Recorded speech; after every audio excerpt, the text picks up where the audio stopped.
Hello, sub shredders. My name is Logan, aka Spiderhands, and welcome to an SB Livestreams number 8 of the $6 song reviews. Where for just $6, you can get yourself a track reviewed live if you are interested in that kind of thing. If you're not, that's totally fine too. We're just hanging out, we're just chilling. So if we switch over to here, we have ourselves. Oh, I'm missing. There we go. There I am. We're here. We have made it this week. I wasn't sure at the last live stream if we're going to do another one, but we are today. And we're just going to maybe have a look through a few of the classics like the music news. So if we go here, but feel free just to say hi if you're in the chat. And also maybe just say hi if you place a commission. The commissions are now open as well if you are into that. But yeah, we're just going to look at some music news once we set up. Hopefully you all have had a fantastic week so far. Hopefully you all have a nice time with your family. For anyone who is in Australia at the moment, hopefully everything is okay after the recent sort of like horrific, with the stuff with the weather and everything like that. Hopefully stuff's okay with your friends and family in Australia. For those in the States, hopefully you're doing okay. Yeah. And everywhere else is everywhere else. So, Q. Forgot to add this last time. I think I can kind of commit to do it. Well, nah, we'll just see how we go. For now, we are here. So the queue at the moment, we will find out who is in the queue, I suppose, if we get a request. Music news-wise, I don't know what's going on in the world, to be honest. For J-Hope, military service was an opportunity for more exploration. Oh, they're from BTS. So that makes sense. That makes sense that they're from BTS. That's cool. That's cool. I believe that experiences are invaluable. The thoughts I had during those times have become an inseparable part of me nurturing and shaping who I am today. Ultimately, they have influenced the stories I tell, the story music I aspire to create, my choreography, and the overall aspects of my work, deepening my understanding of my own thoughts. I've just realized that the subtitles don't necessarily work as well either way, so I can force this to be a dark page.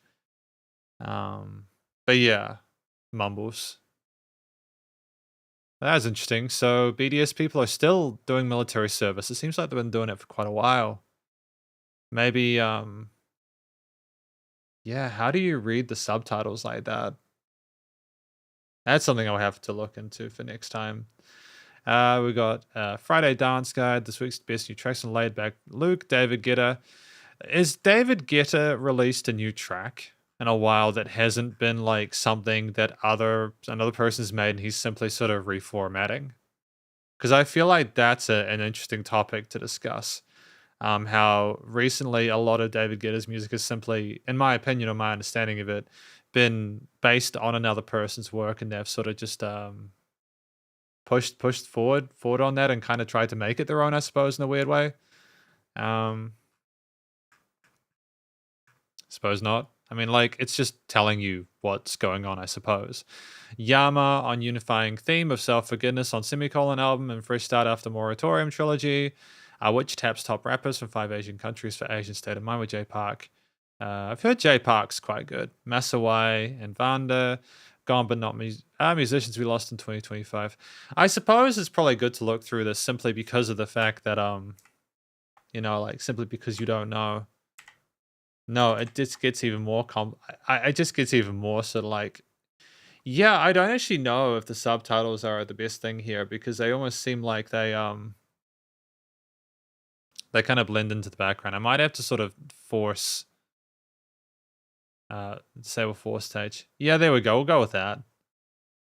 That kind of stands out a bit more. I think part of the difficulty with having your text be sort of black border on with white is that it sort of doesn't stand out as much. But anyways, 2025 got off to a rough start in the music world. I've just forgotten as well that 2025 has been only a few months. 2025 feels like it's been such a long time already, So Argentine artist and composer Leo Dan, known for his romantic tracks such as Como te extraño mi amor, Mary es mi amor, and Pídeme la luna. Wayne Osmond, the second oldest of the Osmond brothers, died at 73.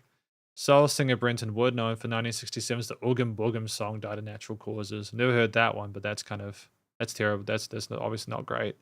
It's terrible. Don't know if you guys know anything of these musicians. I personally don't. So why are we're having trouble with this? No, we're okay. It's okay. I'm just keeping an eye out for lost frames. You know what I mean? Like the last thing you want is lost frames. Sup, Loot in a Box? How are you going today? Hopefully you're well. Are you having a good weekend so far?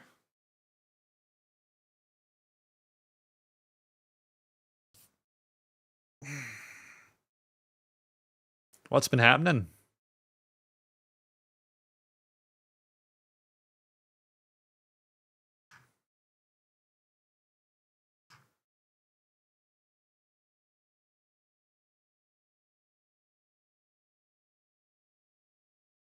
David Johansen, Robert John.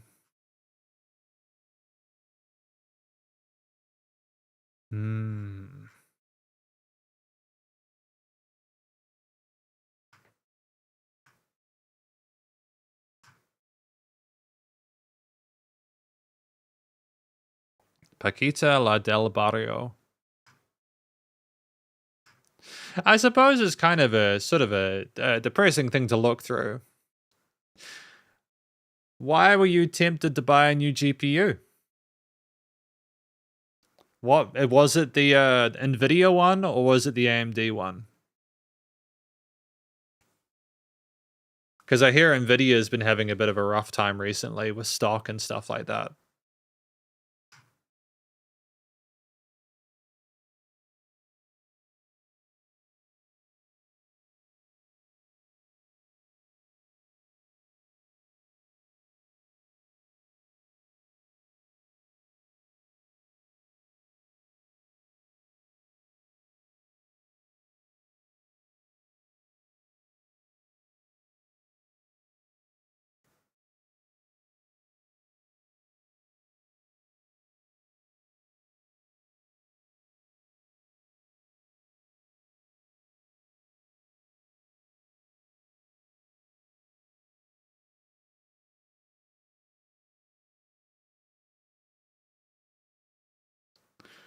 Yeah, do you reckon it's because of scalpers? Like, do you reckon it's because of people scalping? Like, I remember that happening during COVID with the crypto stuff. But also, yeah. Apparently, the new AMD graphics cards are very, very good. Like, even with the ray tracing, they're starting to catch up a little bit.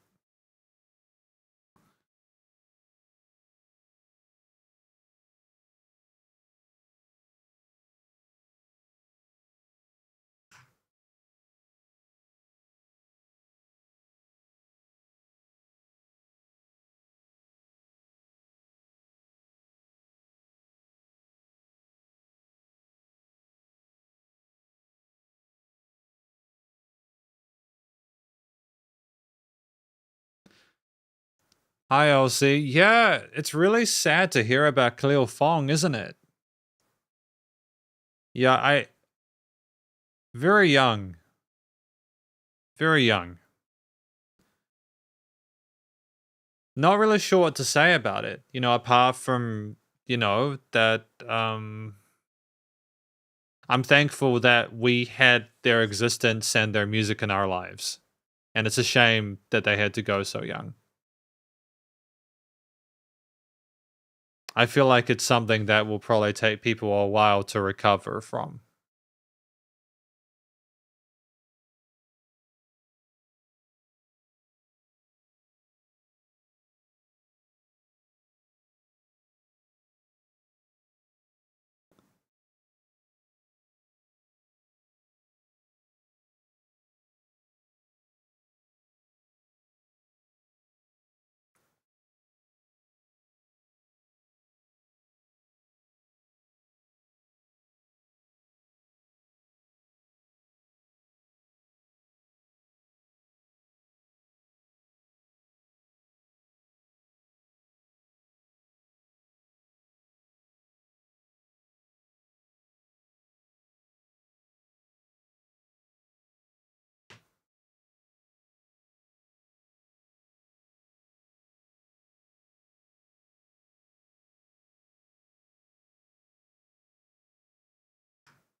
Hmm.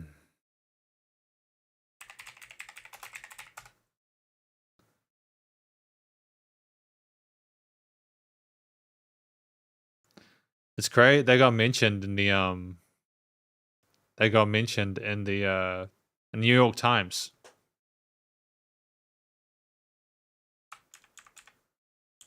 I'm not trying to harp on it too much. You know, don't get me wrong.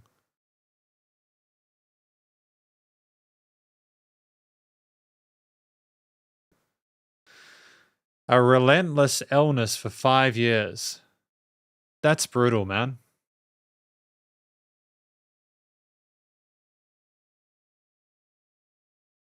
Trying to introduce soul music or soul R&B was not the easiest thing, he said in a 2016 interview with the South China Morning Post, noting that the genre was not widely embraced in the region.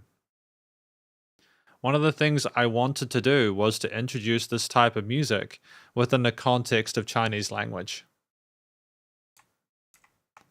Um, I feel like they managed to accomplish that, didn't they?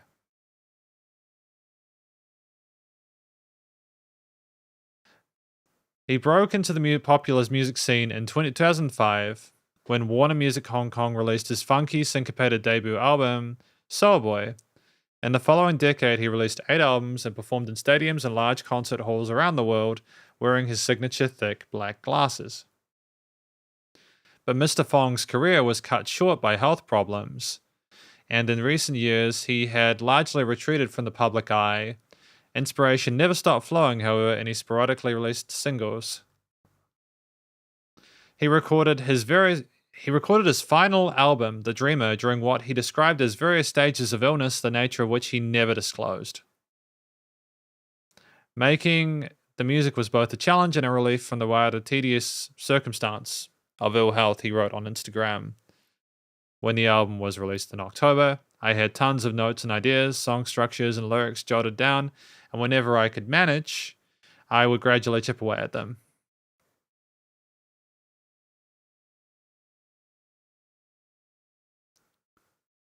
Khalil Fong, whose Chinese name was Fong Tai-tung, was born on July 14, 1983 in Hawaii. His father was a drummer, and Mr. Fong grew up listening to his collection of blues and soul records from the 50s, 60s, and 70s.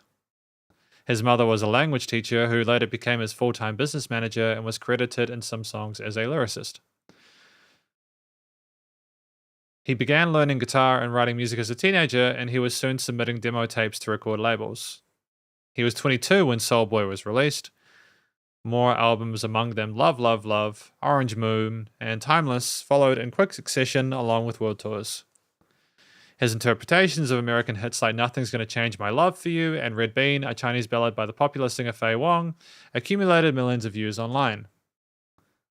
While most pop musicians in Hong Kong sang Cantonese, Mr. Fong acknowledged that he did not feel comfortable singing what was his third language. He mostly sang in Mandarin and English.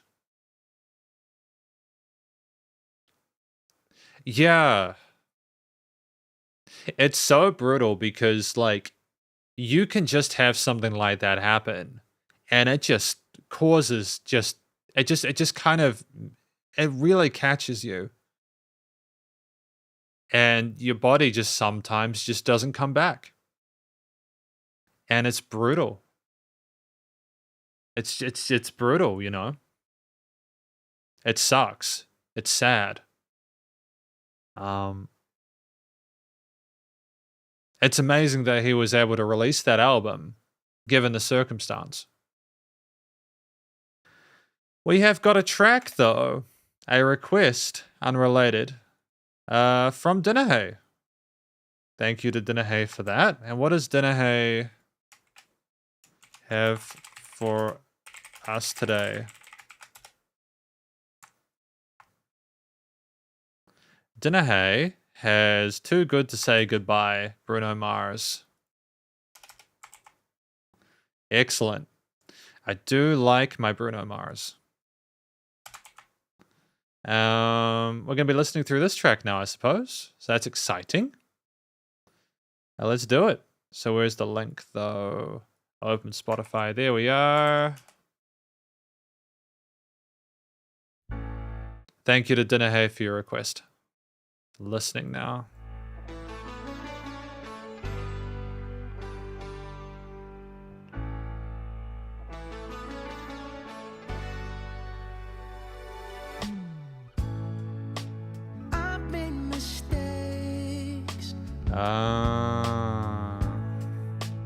I could have treated you better. I let you get away. There goes my happily ever after. Tell me. I'm just gonna have a quick play around with that because that looks really scuffed, doesn't it? Can it go here? It can. That does look okay. And if I go back to here, it goes through my head. But we can tolerate that, can't we? We can tolerate that. That's fine. We can cope with that. Why can't we try and start again? This can't be how our story ends. You're more than my girl, you're my best friend. Tell me you remember when, ooh, I was your man and you were my girl. It was your me against the world, baby. Ain't nobody gonna love me like Fantastic. you do. And you ain't never gonna find a love like mine. Tell me, what can I do to make it up to you? 'Cause what we got's too good to say goodbye. Goodbye. Yeah, I'm still in. I mean, it's just fantastic, isn't it? Just sounds like a classic immediately, in part because of the studio production, but it's just also the instrumental choices and the way we're singing and the way we're really selling it. Love with you, darling. I know you feel the same. Oh, what's the point of both of us being broken? Is it? Is my camera off? Thank you, Dinner Hey. I appreciate that, Blue Dinner Box. I appreciate that. Still getting the hang of it. I pray it's never too late. So tell me why can't we try and start again? This can't be how our story ends. Just the emphasis on those syllables is fantastic. Girl, you're my best friend. Tell me you remember when I was your man and you were my girl. It was your me against the world, baby. Ain't nobody And that gonna love me like that glissant, that you do. the swoosh with the piano man. Gonna find a love like mine. Tell me, what can I do to make it up to you? 'Cause what we got's too good to say goodbye. Goodbye. Oh, don't you give up, girl, won't you listen? Don't you give up, it's you that I'm missing. Don't you give up, take my hand, I wanna go, I wanna go. If we're gonna fight, let's fight for better days. I know we're gonna make it, this is our chance, let's take it, baby. I mean, he's singing his heart out. Love me like the way. He's absolutely singing his heart out. It's fantastic vocal technique. Sup, Jacob? How you doing? Hopefully you're having a good day today. Sorry, I didn't mean stop, Jacob. I said hello, Jacob. Really on two minds as to whether or not YouTube subtitles are better or worse than this one. At this point, you know. You ain't never gonna find a love like mine. Tell me, what can I do to make it up to you? 'Cause what we got's too good to say goodbye. Goodbye, baby, baby. Ain't nobody gonna love me like the way Double time with the drums, bit of development there.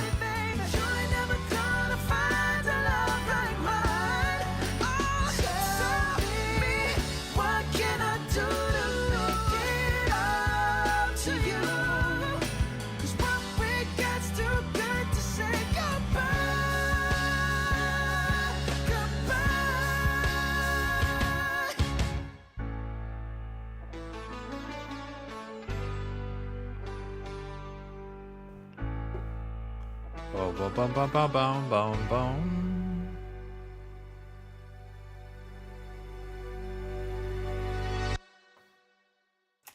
Okay, so that was Too Good to Say Goodbye by Bruno Mars. Now, what do we think this track's about? I mean, effectively, the lyrics are very clear. It's someone not wanting things to end because they kind of imagine it almost like the two of them against the world, and there's an incredible amount of passion and connection between them. They understand they made mistakes and they could have treated the person better, but at the same time, they're acknowledging that while things weren't perfect, it was still probably continuing there, and you just have this phenomenal warmth to it. Part of it is the passion that comes through with Bruno Mars's performance within this song. It's incredibly authentic and believable. And I appreciate that. It's an incredible album. It wasn't just 24K Magic, and that's what I like that worked. It was a lot of other elements. It was incredibly classy, but it's also just the actual authenticity of the vocal performance from Bruno Mars, in addition to the color and the glow of the different backing tracks and parts around them. It's beautiful. The actual chordal qualities of those triads are fantastic and sensational. But it's a vocal fry for a bit of extra kind of oomph and expression there. It's also the romanticism of the actual style of music that we're going back to here. I think that the R&B, the 70s and 80s there, you've got the entire big band behind them, the string section, the keys there with the extended chords on it. You've got the bass line working underneath it and navigating that in a very sort of classy way. And you've also got the drums there with the acoustic kit, which is just a fantastic tone to the individual components. And so when we put this together,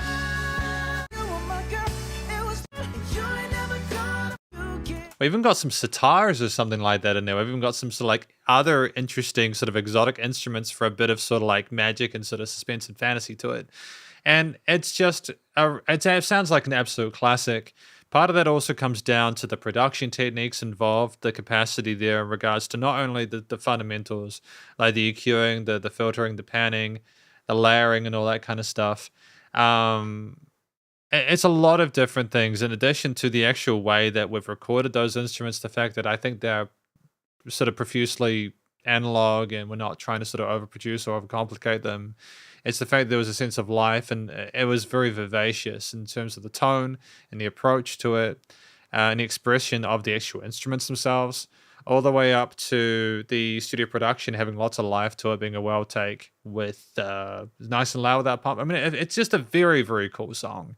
It's what you need at this point in Bruno Mars's career, and they smashed it out of the park. So thank you to Dinahay for putting through this track. Thank you for putting through this track from my next name, Bruno Mars. I really appreciate it. I might actually go back next weekend to just having the normal subtitles because I feel like that was good. At the same time, I know there might be a little bit of a delay to it, but it's just what it is. We'll see how we go. I've just also, it doesn't automatically sort of go into a different paragraph if I keep talking, as you guys have probably figured out. So it's just a little bit tricky, you know what I mean? But I think that was a great track. That was a great song, though. So I enjoyed that. And that was the track in the queue. That was the track in the queue.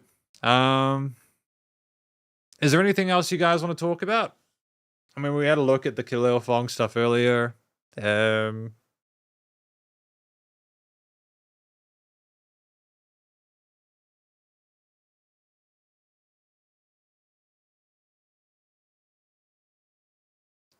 Wow. So Die With a Smile, that new track with Lady Gaga is already at 2 billion plays. Like, that is phenomenal. That is ridiculous. That is an incredible. Like, to be fair, I think it's been out since like late last year. I kind of came onto it a bit later, but it's such an incredible success story, that one. I love it. Um, is that right? So what do you like about the new Lady Gaga album, Danae? Blue Did a Box. What do you like about that album?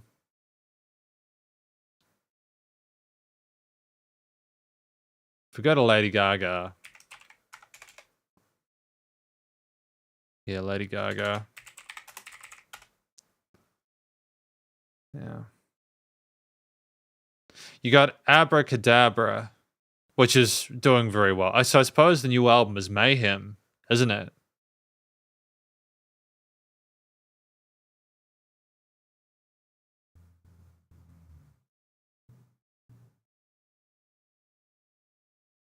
So we've got the Z's as well as Abracadabra. And then Die With a Smile at the end, the last feature on the album. Which I think is a smart move. I feel like even though on their own, Lady Gaga is phenomenal and very, very, you think Bruno Mars is one of the producers in the album? That's good. I think that's really good. I think that it's great that we're trying to incorporate a lot of what worked in the 20th century into today's music. Because I feel like we're already so competent with our ability to produce modern electronic sort of poppy stuff that it can be good to bring a little bit more of that kind of stuff that made it really special in the 50s, 60s, and 70s with the more sort of humanistic performative aspects of it. I'm not saying that computer bad. It's just I mean I suppose a comment I would make here is that I would say no less than 10% of what I review at the moment is AI generated. I review music now, which is not only AI generated, but it's not told to me that it is AI generated. And you can tell. There's just something unpredictable where I feel like when AI music first started being a thing, you had, it wasn't really functional or necessarily fit for purpose. So what would happen is that you would have someone basically put forward a track and it wouldn't sound like a complete competent song. It would sound like the computer was it knew that it probably needed to put certain things in certain places, and it just no longer, it doesn't do that. It just didn't do that. It would just think it was doing it right, but it wouldn't. And I think part of it was maybe because the software or the AI was a little bit more primitive, but also I think people weren't necessarily as competent or comfortable with the prompts that they were providing to it. And I think ironically also there was more risk with there being copyright issues earlier on because it was more patently, this sounds like a track. However, now it's getting to a point where like I can still hear if parts of it are AI generated, specifically because there's this kind of weird kind of fuzziness to the vocal takes that it's still not believable for me personally. But I can imagine that with the amount of people who get fooled with images and videos, that there will be people who listen to AI stuff and they will believe that it is legitimately like real. And I think that that's a tricky thing. Sup, sweet little love? How's it going? Hopefully you're well. Because I feel like even though it's almost in certain positions or situations indistinguishable, I still feel like there is merit in being open and honest about the fact that it is AI generated. And just the reason I say that, it's just nice that we're not going all in on AI with a lot of the modern pop music. It's great we have people like Bruno Mars and Lady Gaga and a lot of other artists, don't get me wrong. But we're still trying to incorporate those sort of more sort of old school elements to kind of sort of ground it a little bit, to kind of give the technology an anchor. But the best of both worlds, so to speak. So we got a track from Sweet Lily Love, though, I assume. We have got, I assume it will probably be an original. Yeah, it will. So this is called Elevator. So we're going to listen through Elevator now. We're going to hear what we think. Where is that? Got that here. Nope. What did I know what I've done. You just do this. Check this out. Boom. There you go. Okay. So yeah, boom. So yay, got it. Let's do it. Elevator. Let's do it. What do we got? Immediate vibe shift. We've got the art up here.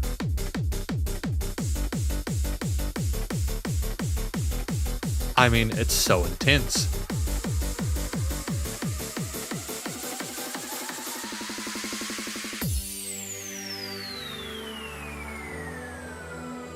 But the fundamentals are adhered to.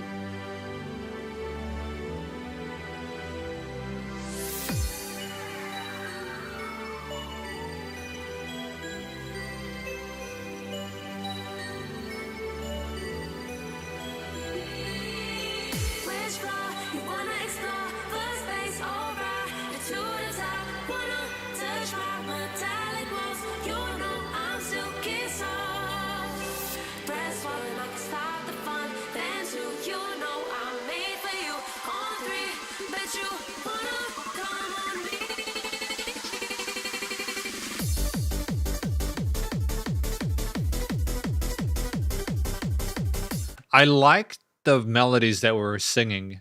I'm not sure if we had the full clarity we needed with some of those vocal takes there for it to be sort of like fully discernible in the mix. But I do appreciate what we're trying to do there, and I think the instrumental backing is very, very good.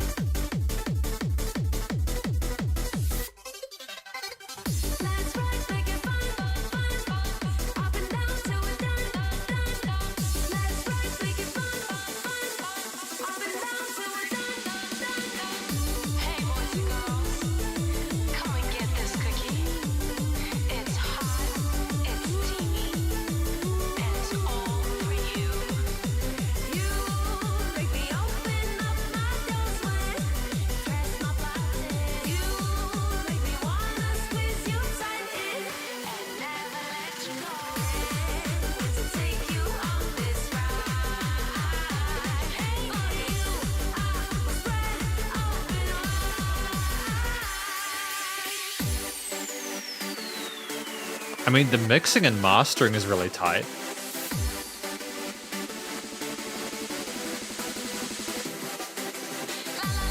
Interesting use of breakbeats there.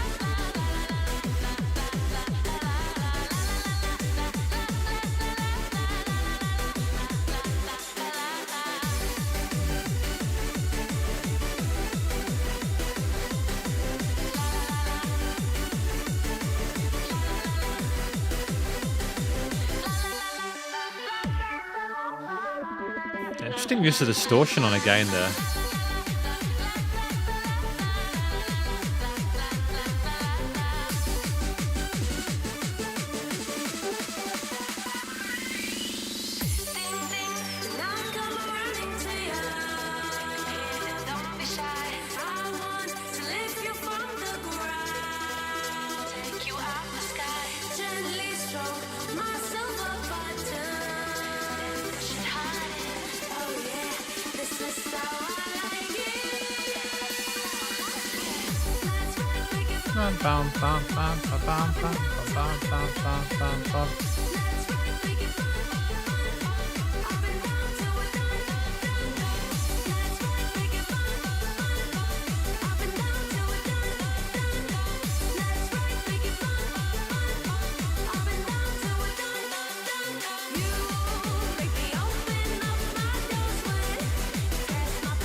So that was Elevator from Sweet Lily Love. Now, what is this track about? I feel like it's pretty on the nose about what it's about, and that's fine. I get the feeling there's some sort of like sexual connotations there, but it's basically about quote unquote getting in the elevator and like not letting go effectively. I think that you can kind of put the dots together. I'm not sure if I'm allowed to talk about it on YouTube, but yeah, great.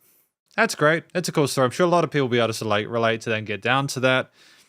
I think one of the things I appreciate about it is just, first of all, just the overall production quality to it.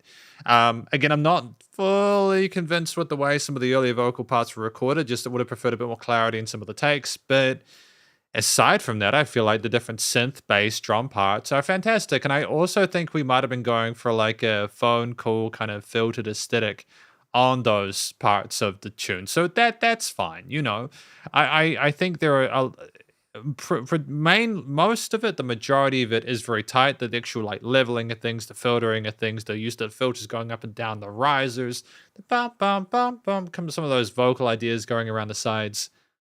Some of the vocal ideas going around the sides of the stereo field are really cool as well. There's a lot to appreciate here, and I just feel like it's very, very polished. You know, it's also compositionally, there's a lot of different devices occurring. We have a similar intensity for a lot of it. We never allow ourselves to go down for too long. It's very kind of upbeat and that kind of hard stylish kind of thing. It's kind of sick. Very colorful with the melodies and harmonies there with the different synth and pad patterns there and leads, and the bass is nice and sort of like sort of heavy, but without being too much. The drums typically focusing with the chord note grooves, but also allowing some break beats to kind of switch things up with the filtering and stuff. You know, very, again, instrumentally very interesting, and the actual the way it's just very proficient in regards to the production of it. You know, I think that the actual like the knowledge required to be able to put together things within the individual parts of it compositionally is very respectable. And I think the final thing I'd sort of appreciate is simply the overall sort of energy of it. When we're talking about this kind of stuff, you kind of want it to be fun. You kind of need an additional angle to it as well. And I just feel like people will be able to sort of nod their heads along to it with the choices of like the kind of catchy sort of and euphoric anthemic lead lines on top, with the energy, with the vocals, especially the bum bum bum, those parts there. We allow it to sound like everyone's having a good time and it's very exciting. And I think that kind of ties into what we're discussing with the lyrics. So there is a sense of connection there. I just think, well, again, as for the final time, just if we can just get a little bit more clarity of some of those vocal takes next time, because I understand we were probably double tracking those or trying to do some stuff there for a bit of exercise. I appreciate it, and I think there's on the right track. It's just, aside from that, very, very, very good. I'm glad that I had a chance to listen to more music, and thank you to Sweet Little Love for that request there. It's good to hear it. It's good to hear it. So I'll tick that one off. And who do we have next? Do we have any ones after this? We have two. You're welcome, Sweet Little Love. You're welcome. It's cool. It's great to, again, like, I listen to your stuff now, and very rarely do I go, there's something that's clearly needs to be adjusted or fixed there.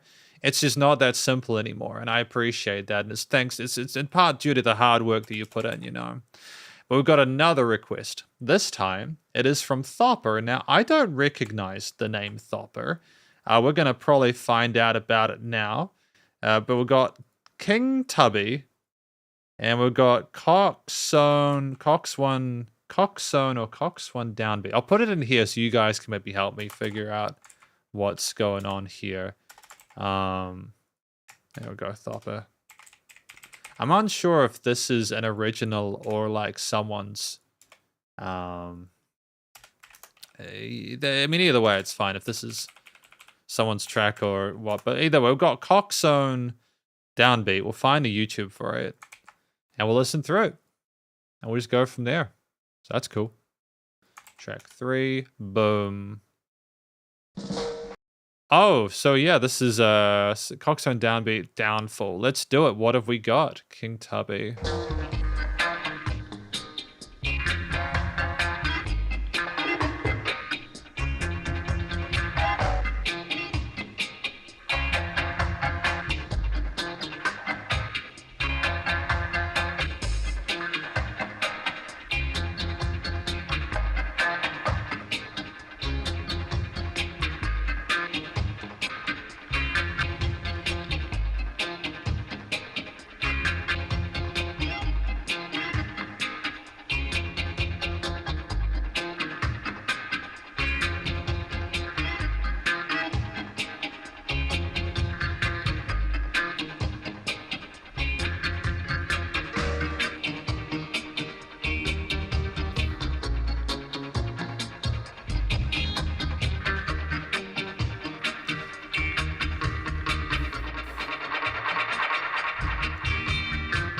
It's just the pause. It's just the production quality of it. Like I can follow along to what's going on with the bass and the drum parts there.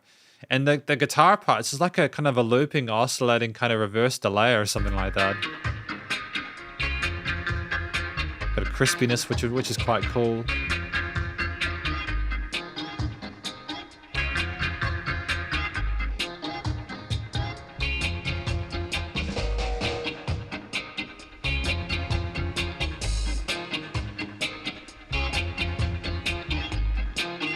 It's such a simple concept, but it's quite effective.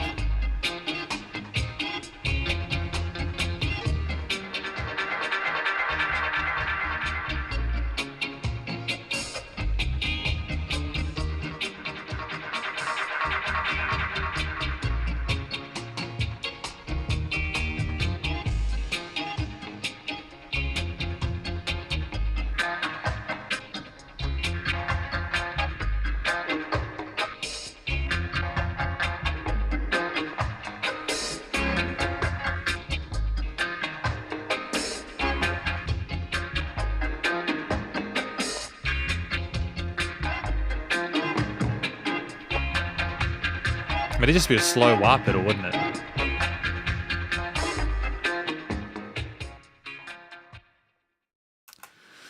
So that was actually really intriguing. I think that's the first time I've listened to King Tubby with their track Coxzone Downbeat. It's what is Coxzone?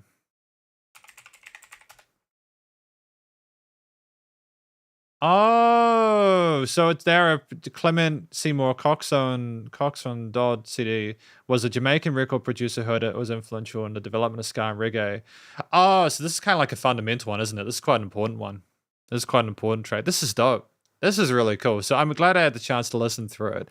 I think it's more sort of trying to go for its own sort of specific sound rather than trying to tell a story itself, being a beat with a mixture of different guitar, bass, and drum elements. In terms of what I liked about it, I just think, first of all, it was nice and short and sweet. I mean, I'm glad that I had the chance to sort of sit with it and appreciate the three sort of different sort of like chapters of it. The first one where you're kind of sort of absorbing what was going on with the mixture of different sort of 8th and 16th note grooves at that slower tempo on the kit. There were the mixture of cymbals, snares, and drums, the bass drums there. And the recording quality, given that I think this was recorded in 1975, you know, that was literally 50 years ago, or just under 50 years ago. And it's stellar for its time. And I almost feel like the fact that it isn't maybe as clean as modern recordings, it kind of gives it a real sort of earthiness that I appreciate. I like the fact that it simply sounds like they were sort of jamming in a room together or in a stadium together. And it's just a really pleasant sort of like movement to it alongside the bass, which has a fantastic thick tone to it. And just it has a really sort of solid rounded sound to it that helps it sort of sit in the mix really comfortably, in part because of the tightness of some of those kick tones. And then the guitar, you know, playing through these interesting triads there, not overcomplicated things. I was almost wondering if it was going for sort of a 12-bar bluesish kind of sort of I've been doing this all day, I'm tired. A direction there with the way that it had sort of like 8 bars of it, and then it kind of boom, boom, boom, boom for the last 4, and it looped back into itself with that the 9 to 12 bars having that sort of sort of the exaggeration of the feedback effect on those sort of like delay pedals. And I just think it almost kind of creates a sort of a windy, kind of interesting sort of atmosphere to it, which helps it to loop back into itself without it seeming like it's been too much of the same thing. The bass line typically supporting those triad root notes there with the guitar parts working with the wah pedal a bit later on, which was really cool. I just like the fact that it was a very sort of stellar kind of slow wah pedal there, where it really did kind of just seem like we were kind of going with the wind and the flow of it. And just there was just lots of really interesting ideas. It was a very kind of chirpy, cheery kind of tune there that was very calm and relaxing to listen to. Even though I had a kind of grainy and grittiness to it due to the recording itself, it sounded incredibly sort of peaceful. And it was just even with the kind of the mild kind of a little bit kind of like, oh, what is that sound? Why is that there? It almost seems like it's trying to be sort of a little bit atmospheric to add to the existing motif. So I think ultimately just a really fantastic track from competent musicians who know what they're doing. I don't think you needed a story over this. I feel like it was more than good enough as it was. I'm glad I had the chance to listen to it. And thank you to Thopper for putting this track through. Really cool, man. Really cool. Really cool. I feel like this kind of reggae, kind of dubbish stuff is some of the stuff I know less about, but I want to learn more about it. So if there's any other tracks you feel like I should have a listen through at some point, I'd be keen to do that. But yeah, it's cool. It's neat. Oh, we've got another couple of tracks. Who do we have next? We have Jacob Good. So we got Jacob's track. Thank you for your request, Jacob.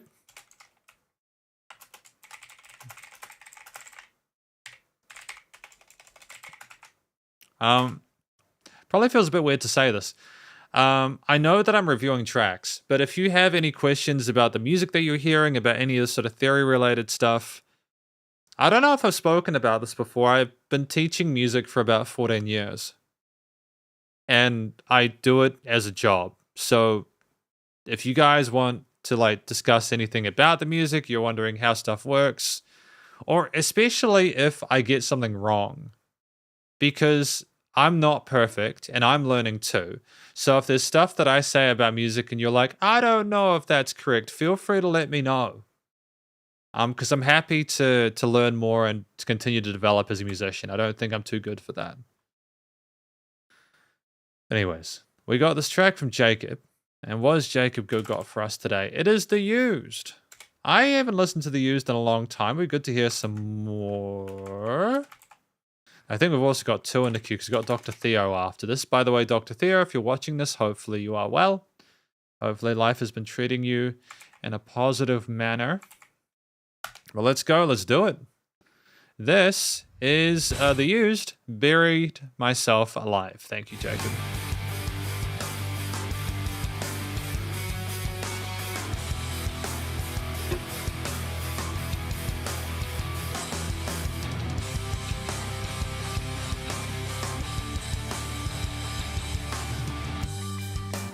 Always pick the best time to drop the worst lines. You almost made me cry again this time. Another false alarm. When was this released? 23 years ago.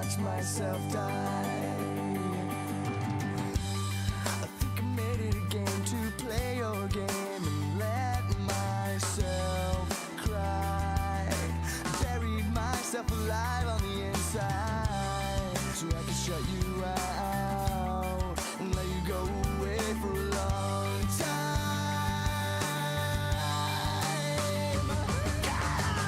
I guess it's okay, I puked the day away. I guess it's better you trapped yourself in your own way. I mean, it's horrific, isn't it?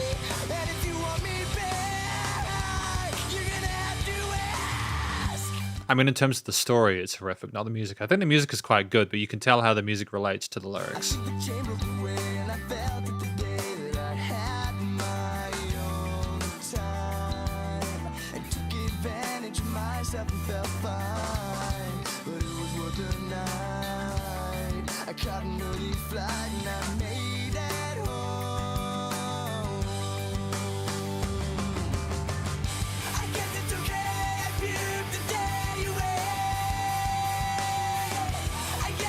Great use of octave chords there.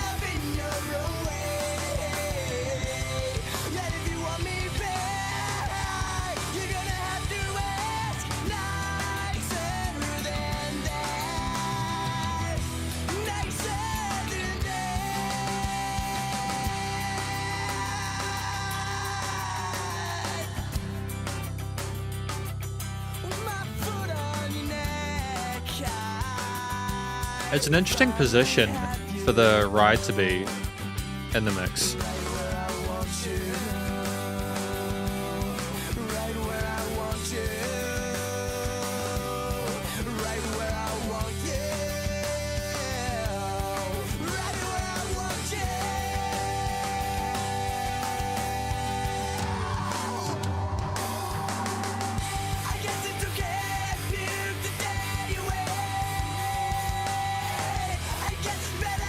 trapped yourself in your own way.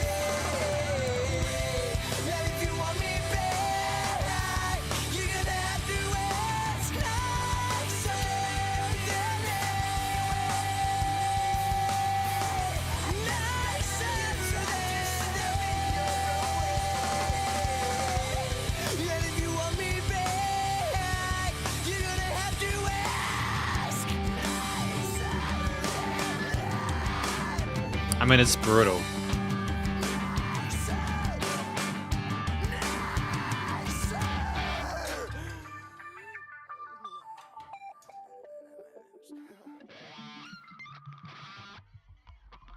I mean, how are we finishing this?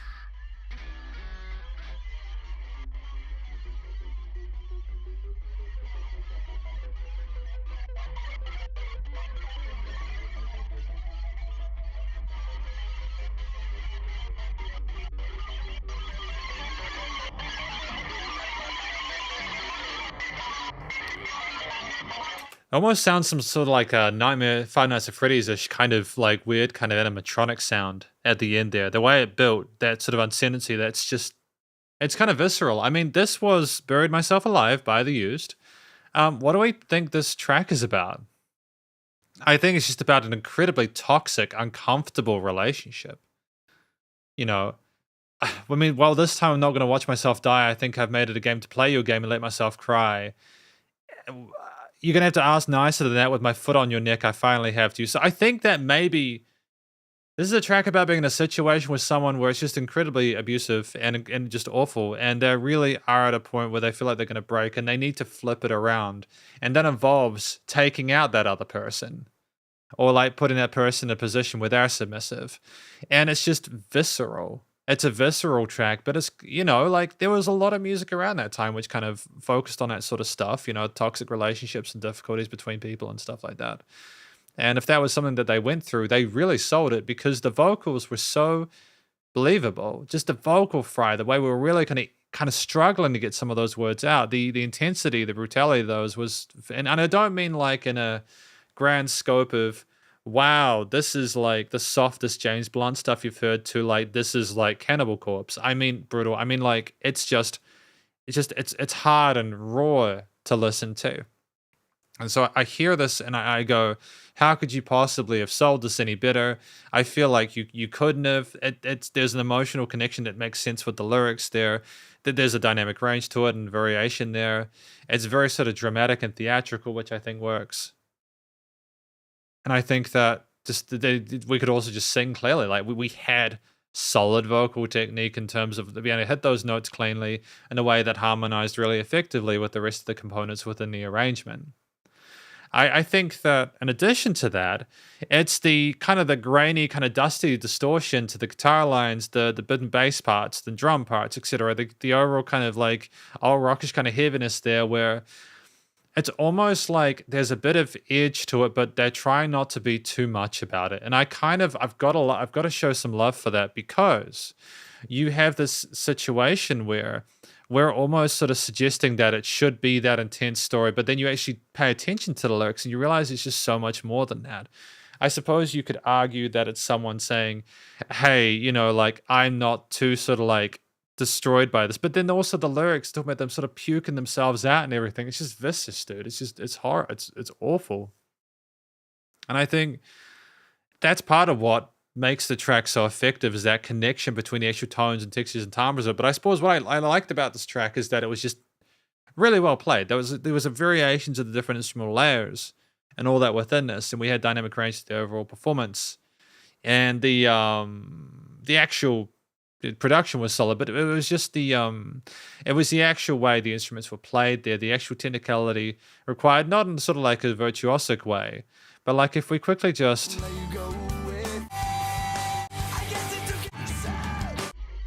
they may seem like they're very similar sort of, it's like simple things to play, but they're really not. It's being able to almost sort of do slower stuff occasionally, but in a sort of a precise way that's almost like you're a metronome, knowing that you have to steadily hit those guitar, bass, drums in time with each other, and allow that color there to be able to sort of like change your strategy with different melodies and sort of like ideas per section, having that sort of width to be able to do stuff there compositionally. It's just impressive. So ultimately, I feel like this is a very well connected track, which was really well played, and the story was sold by the performance. It was brutal, but I thought it was really well done. So thank you to Jacob for putting that track forward from the used, titled "Bury Myself Alive." Really good stuff. Really, really good stuff. I don't know if you relate to it like now. Like, do you feel like you relate to it like you used to? Like, did you ever relate to it? Like, I feel like when I was a teenager, life was objectively more difficult for reasons I won't go into. But like, I don't know if I ever, I don't know now as like my early 30s if I necessarily can like remember feeling in a way which is similar to that. I think now it's more you get distance from that, and maybe you remember that song from being from that time, and it's like, oh, I remember when I used to relate when I was sad to this, and it's almost a little bit uncomfortable, but then you remember that it was just a part of what it was. So yeah. I wonder how many people listen to these and actually still relate. We got a track from Dr. Theo, though. Thank you to Dr. Theo for your request. What has Dr. Theo got for us today? This is called Abject Terror 777 by Paint Scratcher. So we'll listen through this one. That's a pretty terrifying name. That's a very terrifying name. Let's do it. Pain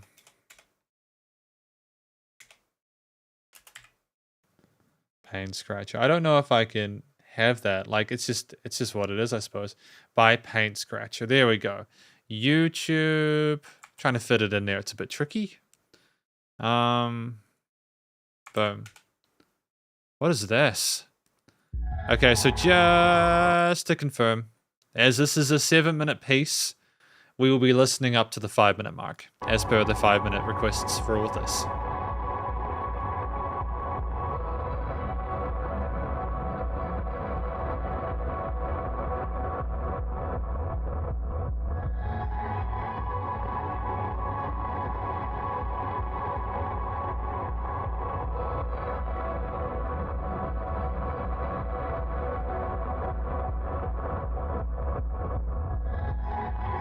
I mean, it's so heavy and overwhelming.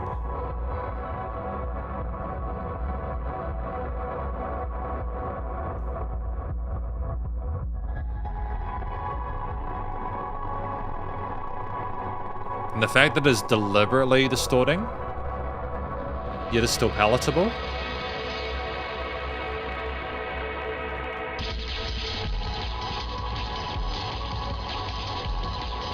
It's kind of phenomenal.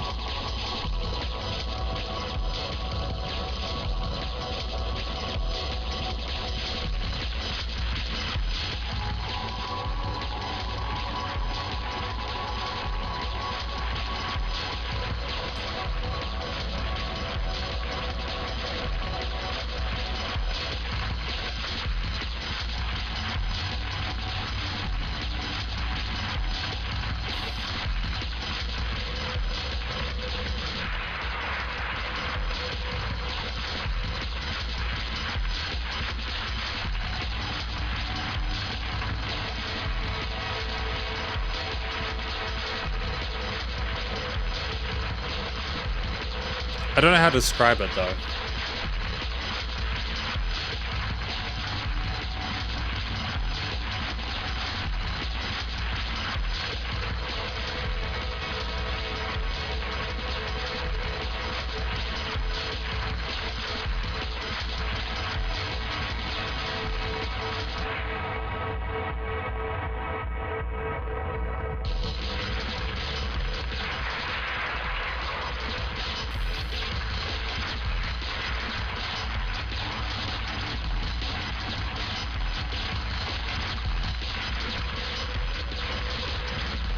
I'm gonna just take it off so you guys can just see the chat.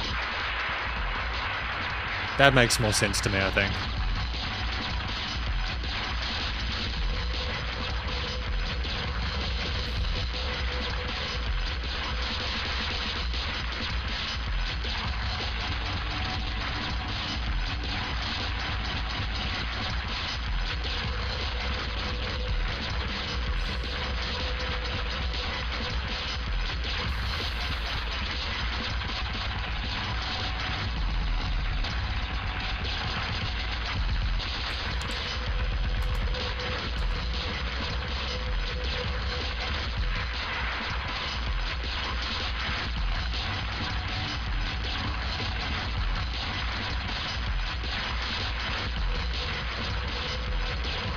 There's a really catchy drum beat under there.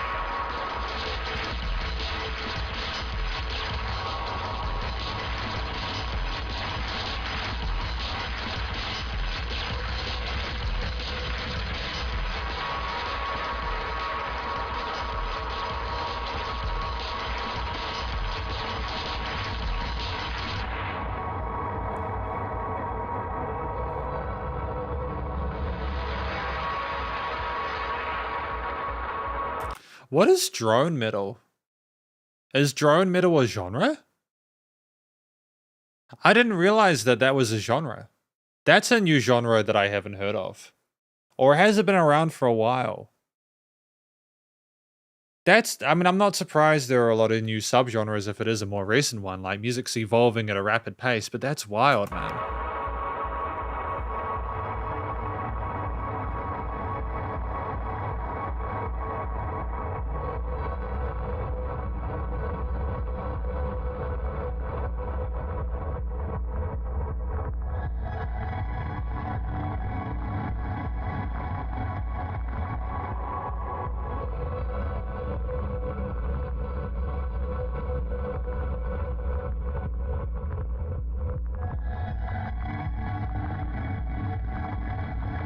Thank you.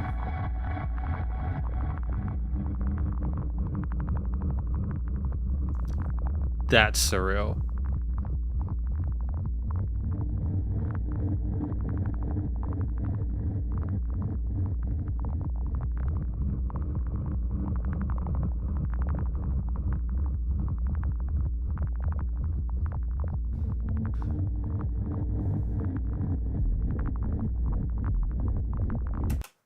We're stopping at 5. We're stopping at 5. That wasn't an unpleasant listen for me. Don't get me wrong. It's just like, if I read through this, just because I'll talk about this track in a minute. The whole album is 6 hours long and it only gets bleaker and more distorted as it goes on. One song sounds like it's been played on a broken amp. Drone metal means that it's a very slow metal that's focused on having a wall of sound to create a sense of atmosphere.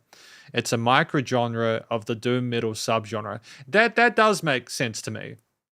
I think that it makes sense to incorporate electronic elements like this. And it does sound heavy. It does sound brutal. I don't think you could put that more into the EDM category. I do feel like this is more... But it's tricky because metal's always been guitars. Right? Metal's always been guitars. Are there guitars in this? Are they... I mean, I'm not trying to gatekeep a genre I've just been introduced to. Don't get me wrong. It's just... It just seems more sort of synth-oriented with a lot of these textures. What do I think this track is about? I feel like this song is more of an experience of abject terror. And I just think you kind of start at the beginning and you're like, okay, I'm getting used to this. Everything sort of sounds like it's more kind of, I mean, you just play the start of it. You got these filtered synths, and if they didn't have the filter on them, they wouldn't sound as kind of like, oh, so they've got like a resonance in the low mids there. And you can feel the rumbling of the bass beneath it. You've got some kick patterns there. You've got the synth pads and all that. You know, you've got the bass, and there's a lot going on there, but it's all kind of submerged like it's underwater. And what I kind of dig about that, it is just that it is so unique. Like, I've never really heard a type of music that commits to this like before. The closest I can kind of compare it to is some of the music I've heard where like it's very avant-garde and it's very kind of extreme like noise stuff. So they're deliberately pushing it in the limiter till it buzzes and distorts and just kind of crashes onto the rocks, and it's just incredibly violent music, and in the way where I'm not trying to be a kind of a prude about it. It just is. It's not kind. It's not gentle music. It will kind of push your shit in a bit. Um, and it's just, I kind of like the fact that we are doing something unique where we're presenting that aesthetic. It does sound kind of scary and spooky, and especially when you get to that 5 minute mark, it starts kind of these little, sounds like these little critters crawling in your ears, and it's very uncomfortable. And there's like subtle pressure because of the, I suppose, the production in relation to the sub bass there, where it kind of, there's kind of like a kind of like something really kind of surrealist about it. I think that the mixture of different sort of patterns underneath it were catchy, like the actual percussion underneath it. If I take away the production, like there are just, it's the actual textures and timbres of it, like being able to get the distortion to work, being able to get a lack of high in resonance there working, unless it's kind of visceral kind of highs. It's just, that's clever. That is effective. In fact, the fact that like I didn't want to turn this off more quickly simply out of principle of it not being like pleasant to listen to is testament to their capacity to be able to make stuff that isn't like familiar and is not trying to be kind, but it still kind of works in a sense. I mean, like, there's like a lot of different elements which are just pushed with compression, like the breakbeats that we heard just then and stuff like that. And it's almost like we're so far beyond the actual push of the kick that we're simply relying on the side chaining in order for it to loop and continue to maintain forward. The first half of the album are 7 to 10 minutes. See, this is it. Yeah. Yeah. And it's incredible. I think that this is an album which is trying to represent the human experience in music form, the actual visceral feelings of what they're trying to describe. And I adore that. And I think that it takes an incredible amount of talent to be able to make music like this work and function, because it's so difficult to make it palatable enough to be able to kind of branch the gap. I think even the most diehard people looking for the most horrific, toxic music on the earth will still have a limit to what they can healthily listen to. Like, it's just it's kind of the reverse of what you'd imagine. This is not accidental. It's like kind of like crunchiness, or like this is all deliberate. It takes a lot of expertise to be able to get it to sound like this, even if you might not necessarily agree with the implementation or the purpose. It is definitely terrifying. The third is that I think this is as close to a surreal experience that I've had with a track in a long time. I feel like stuff like this would work well in cinema scores. I feel like it worked just as well in horror games. I think we mentioned it particularly reminds you of the RPG game Off. I haven't played that yet, but I can imagine that it would work in a track like that. And just, yeah, honestly, like the production value is tight. The note choices, especially with the lack of a specific key or scale, this is more sort of like the noise and affectation of it is really impressive. I wouldn't usually like music like this as a general rule, but I respect it, and I think that it has a place, and I understand why it's been put forward here. And I thank Dr. Theo. I don't like it's on the plus side, I suppose. If it hasn't been as positive as you'd be wanting in terms of feedback, I don't think there's anything you could do to change it. I think it's deliberately stylistically a piece of art that is very comfortable with itself, despite how kind of angsty and kind of like sharp it is. I love it. Yeah, this definitely isn't going on the Daily Jams list. No, it's not. This is you go through it and you maybe either have an epiphany or you have nightmares for a month.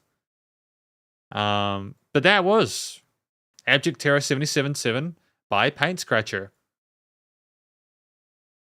Cool. Awesome. Oh, I didn't mean to do that. Hang on. Open. What have we got next? Oh, we've got more. We've got more tracks. Okay. We've got a lot more. So we've got tracks from LC. The next one. Thank you, Dr. Theo, for your requests, by the way. What do we have from LC? We have Khalil Fong, Love Song. One of his final performances before his serious illness hit. Yeah, that'll do it. Yeah, I think that I'm glad that we're listening through this today. There are 4 songs in a queue, so there's quite a few songs to get through, but I'm looking forward to reviewing some Khalil Fong today. I wasn't really sure if it'd be kind of like I was like wanted to check out Khalil Fong, but I didn't want to feel like I felt a bit weird reviewing something like it this time. But I'm glad I'm doing it as part of a request. So we want to start from 156 apparently. Thank you for this, LC. Boom, 156. Let's do it. Love Song.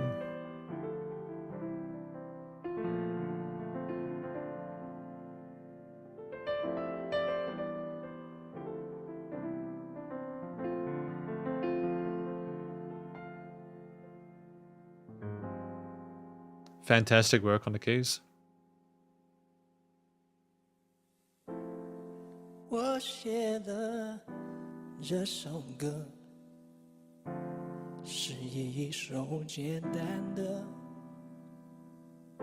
不复杂也不难唱的那一种歌，真不是那种只剩下了钢琴的歌，也不是那种不能只是朋友的歌，不是那种两个人的故事写在一本小说，小说里有谁会在花田里犯的错？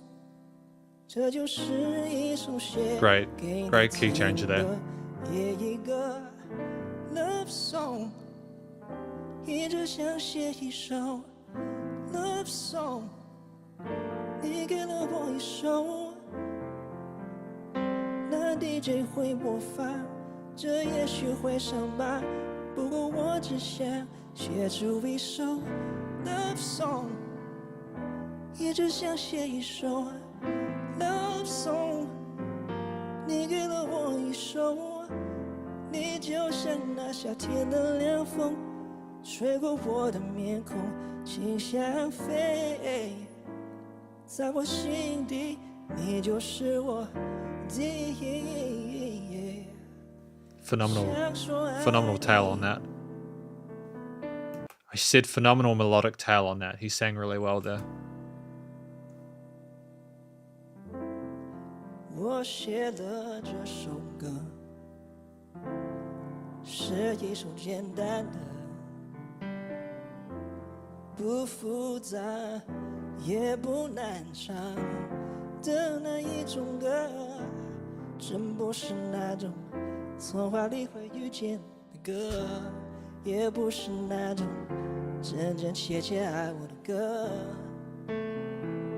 两个人的故事写在一本小说，那小说里有谁陪他看流星在降落，这就是一首写给你听的一个 love song， 一直想写一首 love song， 你给了我一首 love song， 那 DJ 会播放，这也许会伤疤，不过我只想写出一首 love song， 一直想写一首 love song， 你给了我一首，你就像那夏天的凉风，吹过我的面孔，轻像飞，在我心底，你就是我第一，想说爱你。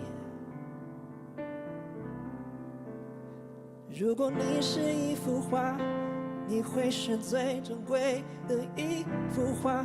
如果的话，这是梵高的画，有何贵人前来有钱花，那个让你休假。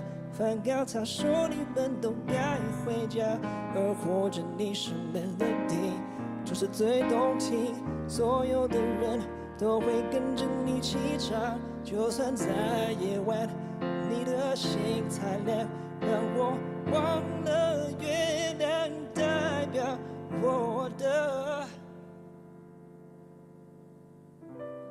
love song。 It's like a restrained performance, but it's still, you can still feel him in it, you know? Love song， 你给了我一首 love song， 那 DJ 会播放，这也许会上榜。不过我只想写出一首 love song， 一直想写一首 love song。如果你给了我一首，你就像那夏天的凉风，吹过我的面孔。Yeah, yeah， 在我心底，你就是我。Yeah， 哦，在我心底，你就是我的。Yeah， 在我心底，你就是我的。想说爱你。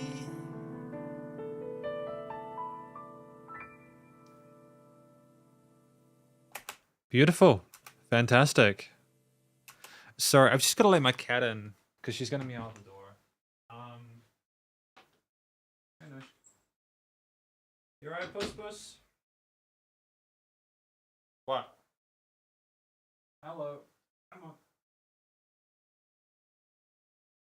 There they go. Okay. That's Nushka. Don't know if you can see her. She's kitty.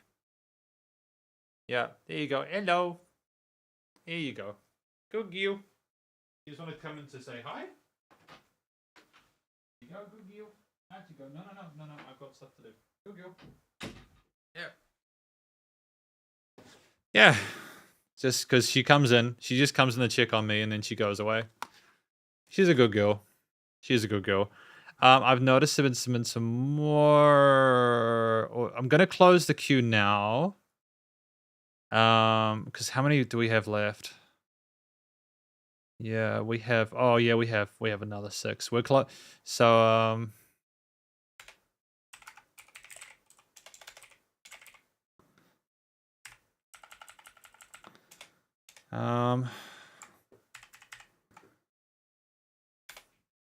there we go. Queue closed. So just letting you know that the queue has been closed.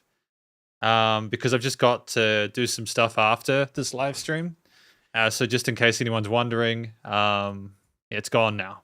But thank you for the requests so far. We still have like 5 to do. So everyone who's put through a request so far will get this heard. Okay? So all good. So I'll continue with the Khalil Fong song though. So Khalil, this was during COVID lockdown. I can't imagine myself leaving the house, risking getting COVID if I had a collapsed lung before.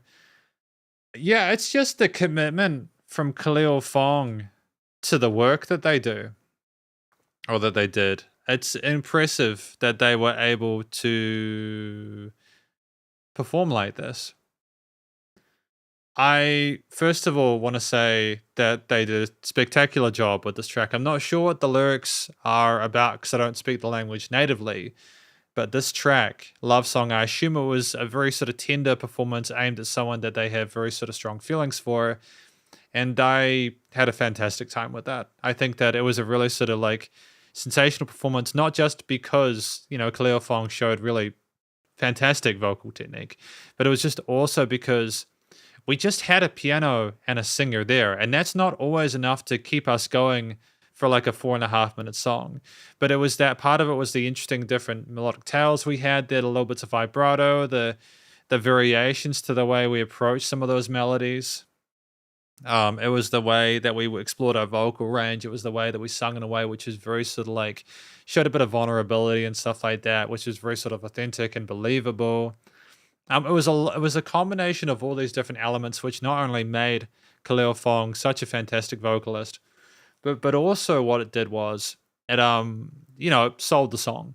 So I think it's an incredible performance live, captured really well. I think in addition to what made this track work for me personally, What made this track so special was the work done on the keys. Like there was a tremendous exploration of the actual instrument itself. When you've got just a piano and a singer, you've really got to make that keyboard work. And we did that here. We explored the different extensions and bass lines and melodies, and we had some interesting sort of like variations with the different chord progressions and some key changes and some parallel majors and minors and jazzy extensions. And there was a lot going on, but it was all played incredibly proficiently. It was a clean performance. It was just really impressive what they were able to accomplish within this, and it was a pleasure to listen to.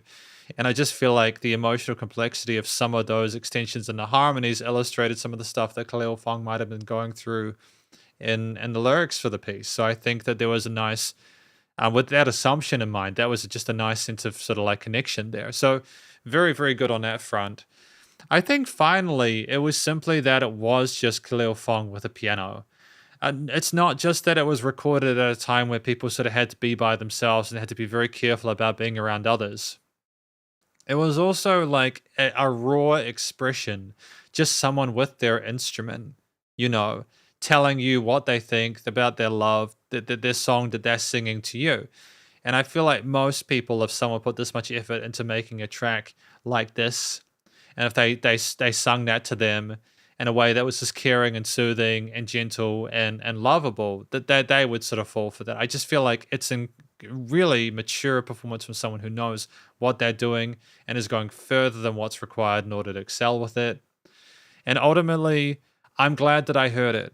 I have, thanks to you, the people such as yourself, Elsie, and a lot of other people who have encouraged me to check out Khalil Fong's work, I've been able to listen to a lot of their music. And I just want to say they're some of the best musicians in that part of the world that I've heard. And it's a sad that they're gone, you know, rest in peace. But I'm thankful for the music that they've put out, and I believe they're phenomenal. And the world is a lesser place without them. I'm just glad for the music and the times we've had to listen to their stuff. And yeah, I'm not very good in situations like this, but thank you for sharing this track today. I haven't heard it. I'm glad that I did. So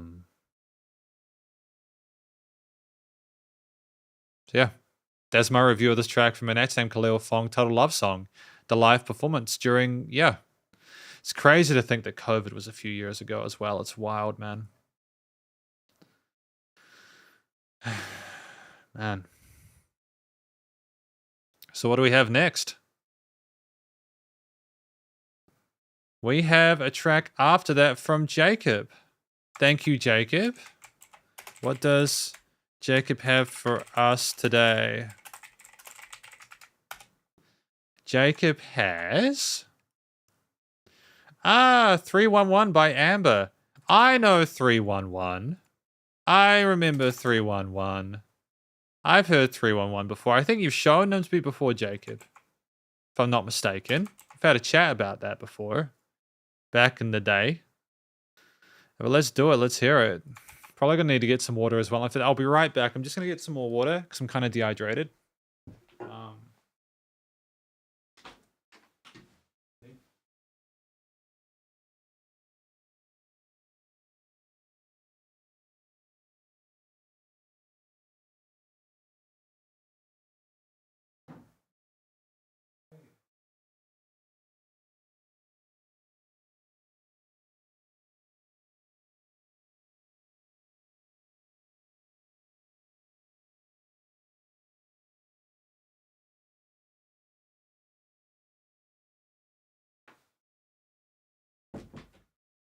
Here we go.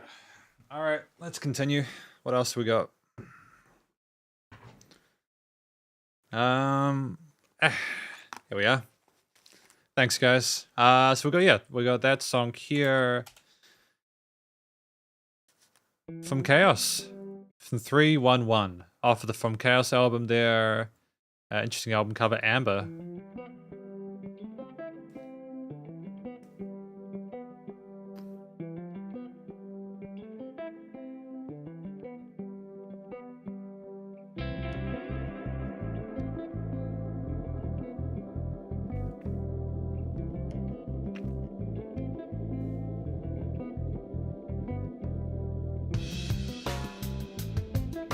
Brainstorm Interesting transition into the hi-hats there. I got to tell you something. This phenomenon, I had to put it in a song, and it goes like, whoa, Ah, offbeats. color of your energy. Whoa, shades of gold displayed naturally. You wanna know what brings me here? Glide through my headline to fear, and I know whoa, amber is the color of your energy. Whoa, shades of gold displayed naturally. Interesting use of delays there as well. That's actually quite technical music, isn't it? Technical music.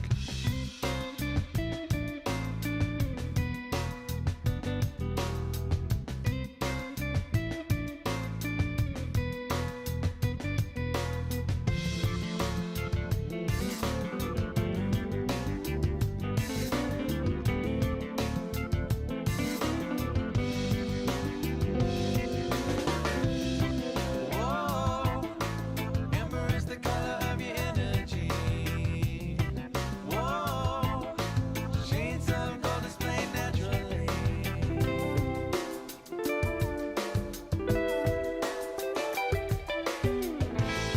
Just these little breaks there where you have this guitar suddenly go up. It's like a short track, but there's so many interesting little components there, man. You live too far away. Your voice rings like a bell anyway. Don't give up your independence. Let's feel so right. Nothing good comes easily. Sometimes you got to fight. Whoa. Great job resolving on that seventh there. Color of your energy. Whoa, shades of gold displayed naturally. You launched 1,000 ships in my heart, so easy. Still it's fine from afar, and you know that. Whoa, brainstorm, take me away from the norm. Whoa, I got to tell you something.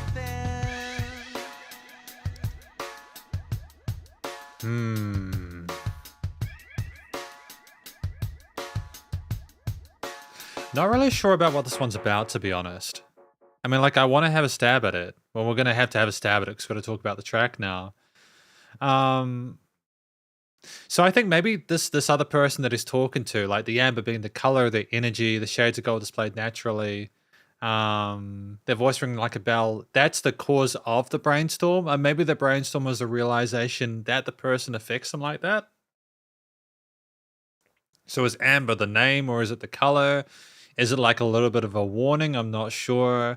But we talk about launched 1,000 ships in my heart, so easy, still it's fine for afar. I kind of wonder whether we're sort of like trying to branch a connection near or far with this person and trying to figure out their sort of situation there. So there might have been a situationship. But anyways, in terms of things I appreciate about this track, it's the actual really kind of like pretty way that we're singing. It's like, it's a very sort of personable tone to it.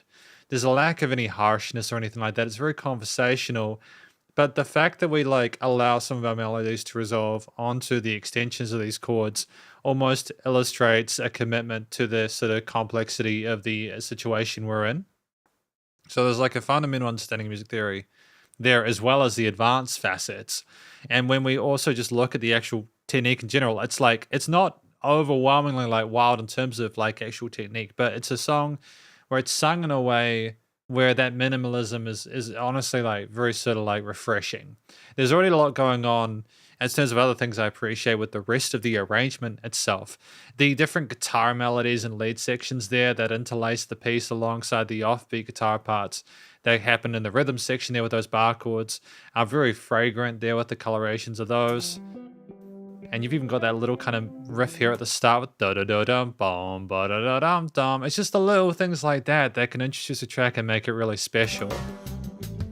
But it's also the 16th note grooves on the hi-hat, which is so clean. The actual percussion, the way it's played, is incredibly tight there. So we've got a real sense of polish with the performance itself, with the bass line coming in clutch as well, kind of rounding stuff in the low end. And, you know, if we kind of continue through it, I don't know what that specific organ tone, there's kind of an interesting sort of like key or organ or something like going there in the background, which has a sort of bounciness to it. And it's very kind of funky. It's a funky sounding piece there. It's not just that rhythmically we have these offbeat accents, which almost give us like a dubbish kind of feel. I think 311 do like kind of ska and stuff like that, if I'm not mistaken. But it's also just the fact that it's, even though there's a lot of speed rhythmically, it's half time because again of those offbeats. And it's almost like you can kind of, it's exciting, but it's also really relaxed. And they have a nice sense of equilibrium there in regards to the composition. Pushing forth from that, so the actual way it's structured and written is quite well, with the performance being quite tight. It's also just the fact that in terms of overall intensity, it's almost like we never really kind of go too high or too low with it. It's like we don't have big peaks and troughs because the actual purpose of the communication is consistent throughout. We have such a chilled, relaxed, friendly feel to it that it's so easy to listen to that we don't necessarily need to have a whole lot of adjustment or change. But we have enough variety instrumentally with subtle little adjustments that it remains interesting. So, I mean, thematically, it's just very kind of like, again, it's a beautiful song. And I think that there's just a nice balance of different extended harmonies, almost some sort of jazzy stuff with the scarish kind of dubbish kind of stuff. And it's just a really great combination of ingredients where it's well produced and really solid. So thank you to Jacob for putting through this track from an X Name 311 titled Amber. There's probably like an absolute sort of like info dump, I suppose. But like, yeah, I do kind of dig 311. I haven't had a bad time with them so far. So the next track after Jacob's pick, we've got a couple from Thopper. We actually got 3 from Thopper. So I'm just going with Thopper. Thanks for your requests. As well as to everyone else for your requests so far. This has been a busier day than it was last weekend. So that's kind of cool. Thank you for your support. It's also been good to hear a lot of cool music. I don't know if you guys have a favorite track from today. Personally, my favorite track is... It's a mixture of the Khalil Fong one as well as... I did like the Bruno Mars one. The Cox, the Used was pretty good too. Yeah, so I like all of them for different reasons. I'm not just trying to be sort of like diplomatic about it. It's just, yeah, it's cool. So we got Thopper, Alexander Henry, please be true. We'll go, there we go. So that can fit there. Please be true. There we go, 4 lines. Boom. And then get that link in there. Cool.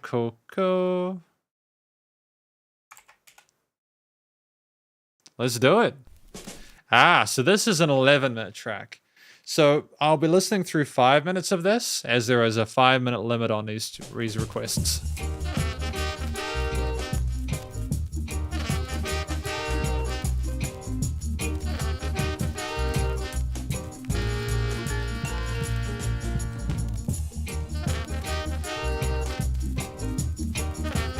When was this recorded?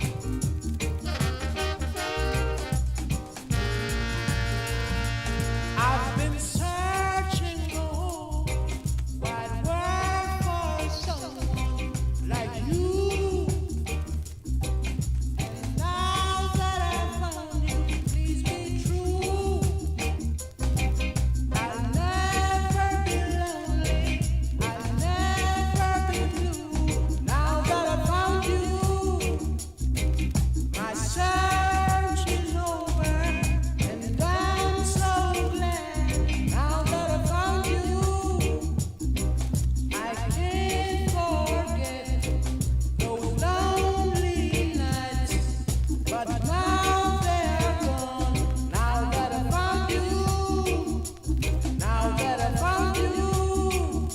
Really interesting slapback delay. I'll try not to pause it too much, don't worry, but just I like the slapback delay on those vocals. It adds sort of like a kind of a really unique tone to it.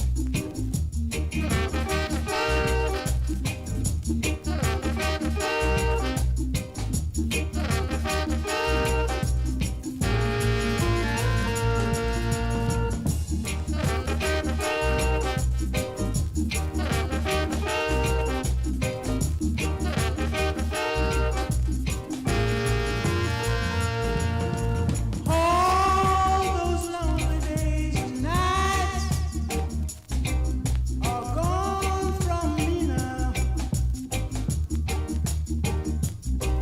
There's only happiness in my heart for you. Now that I found you, there's only happiness in my heart for you. Now that I found you, It's beautiful, isn't it? there's only happiness for you.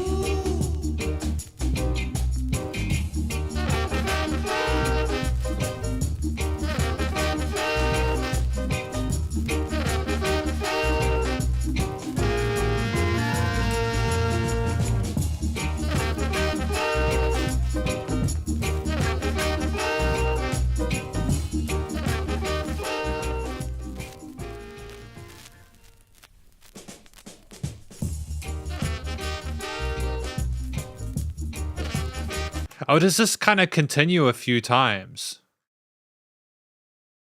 Oh, okay. Please be true.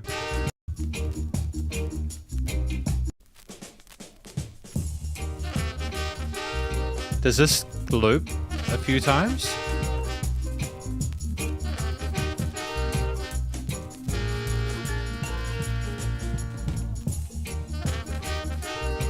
I'm just trying to figure out whether...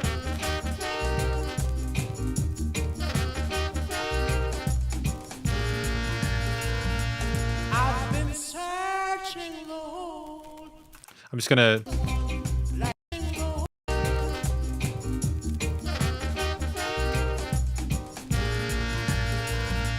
I've been searching, Lord, No, it is there is a variation to it. for someone. Oh.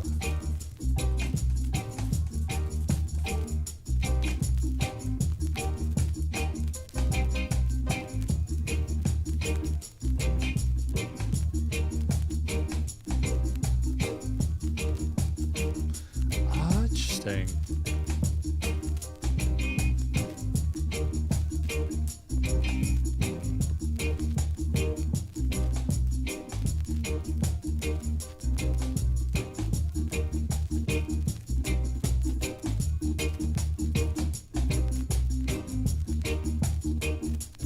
Now that I found you, And back to the theme.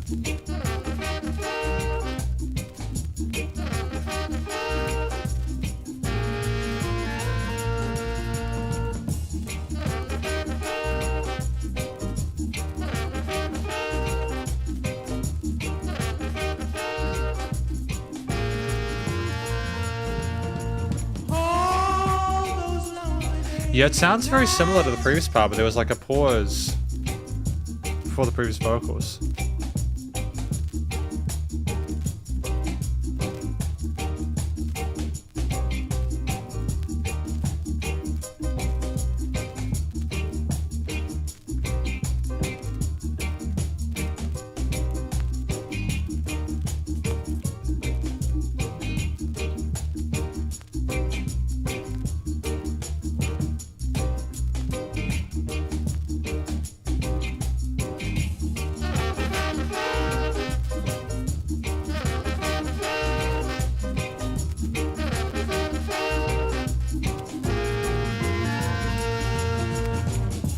Fantastic. So that was Alexander Henry, Please Be True. Now, this is the first of Thopper's requests. The second one today, but like the first of these next three. So what I think this track is about, I think it's about someone who has just sort of expressing their feelings, you know, for that person that they love. They bring them happiness. There's just a general sort of joy and sort of gratitude for it. It's a very effervescent performance from Alexander Henry. It's very easy to listen to. It just makes you feel great hearing how passionate they are about the situation.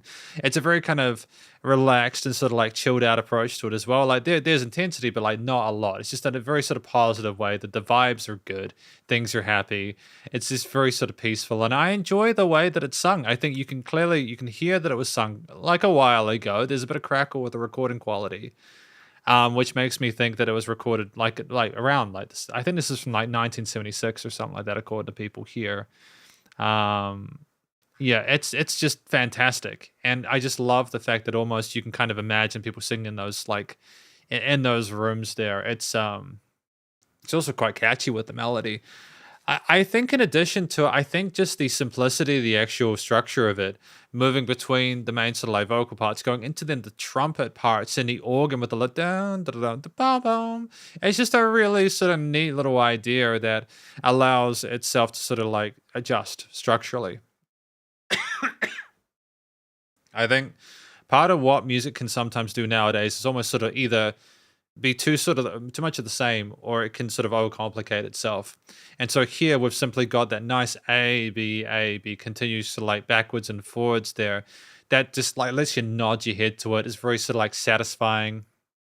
When you move back to the trumpet part, everything's in unison there rhythmically. It kind of bounces along. It has the bow bow bow and does that a few times, and then back into that tail. And there's not a massive amount of adjustment of that between takes, because it doesn't need it. You know, you can just imagine people dancing to it, kind of like enjoying themselves. And it's very kind of cheery, positive music, sort of mainly focusing on those major key oriented parts. I think just outside of that, I just feel like if we look at the actual percussion of it, working with the tambourines and stuff like that, I just think it's just awesome, because you're just kind of shaking them around and you don't need a massive full drum kit for that. You're just allowing things to sort of like, there'd be enough bass from the actual sort of bass if there is there. But you're not trying to push people to dance. You're almost sort of inviting people to just kind of like sit there and sort of absorb it and get lost in it. Sometimes percussion can be very driving, and here it's simply trying to sort of pull itself back and be almost sort of subservient to the overall sort of like groove of everything else within the mix, from again the brass and key elements as well. So ultimately, just a really satisfying listen. I got a little bit sort of confused when things kind of faded out and came back in, but nonetheless, I think it's a really fantastic take. I'm glad that I had a chance to listen to more of it. I can understand why this was special to people. I think this is very different to a lot of the music that may have been. Like if this had just came out, it'd honestly be something that people really just enjoy as a breath of fresh air, you know, something to listen to, especially with the subject matter and stuff like that. But in terms of other reviews, we've got another track here from Thopper. Augustus Pablo, Hillside Airstrip. So this is the next track here. So I haven't, again, this is great to hear more of this music, because I'm just sort of learning about it as we go. And I appreciate that.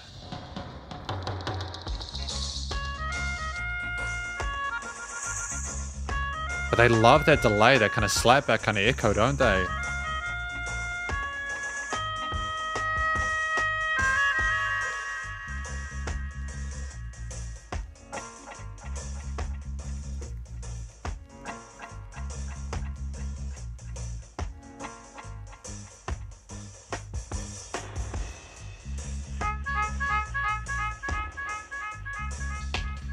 Like, what would that be? Like, would that be pre-disc, or that would be post-production?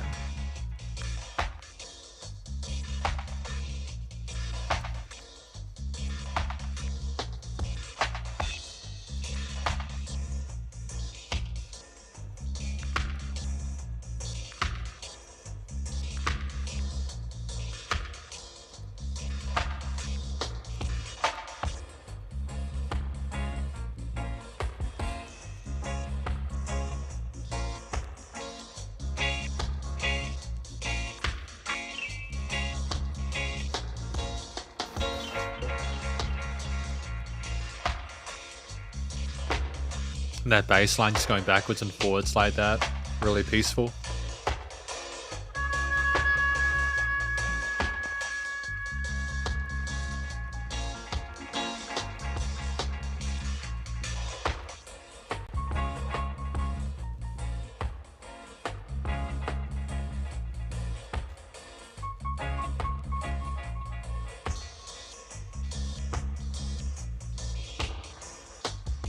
And is that like a filter that they've got there to kind of make the hi-hat sound like that? Are they messing with that, like flanging or phasing?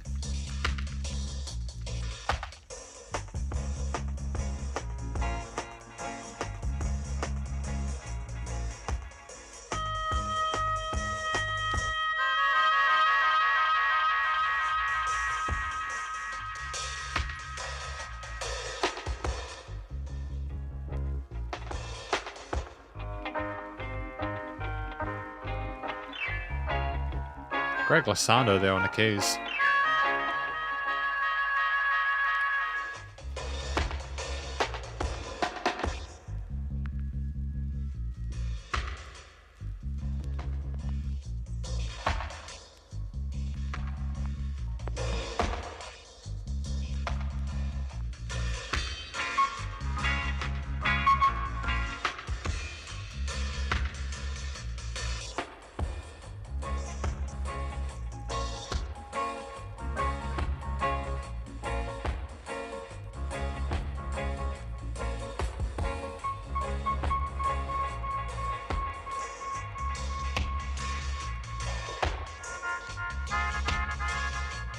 Interesting use of harmonica there as well.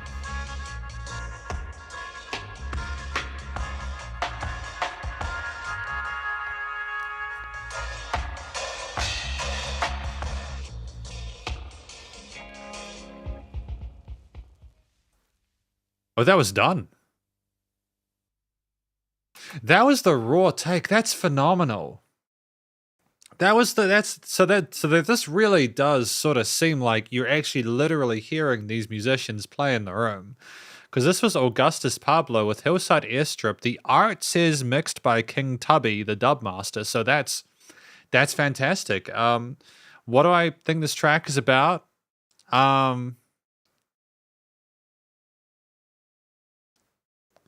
Why would I go pay someone to listen to a song when I can go on Spotify and do it for free? I mean, I respect the hustle, but $6, damn. That's a good question. I suppose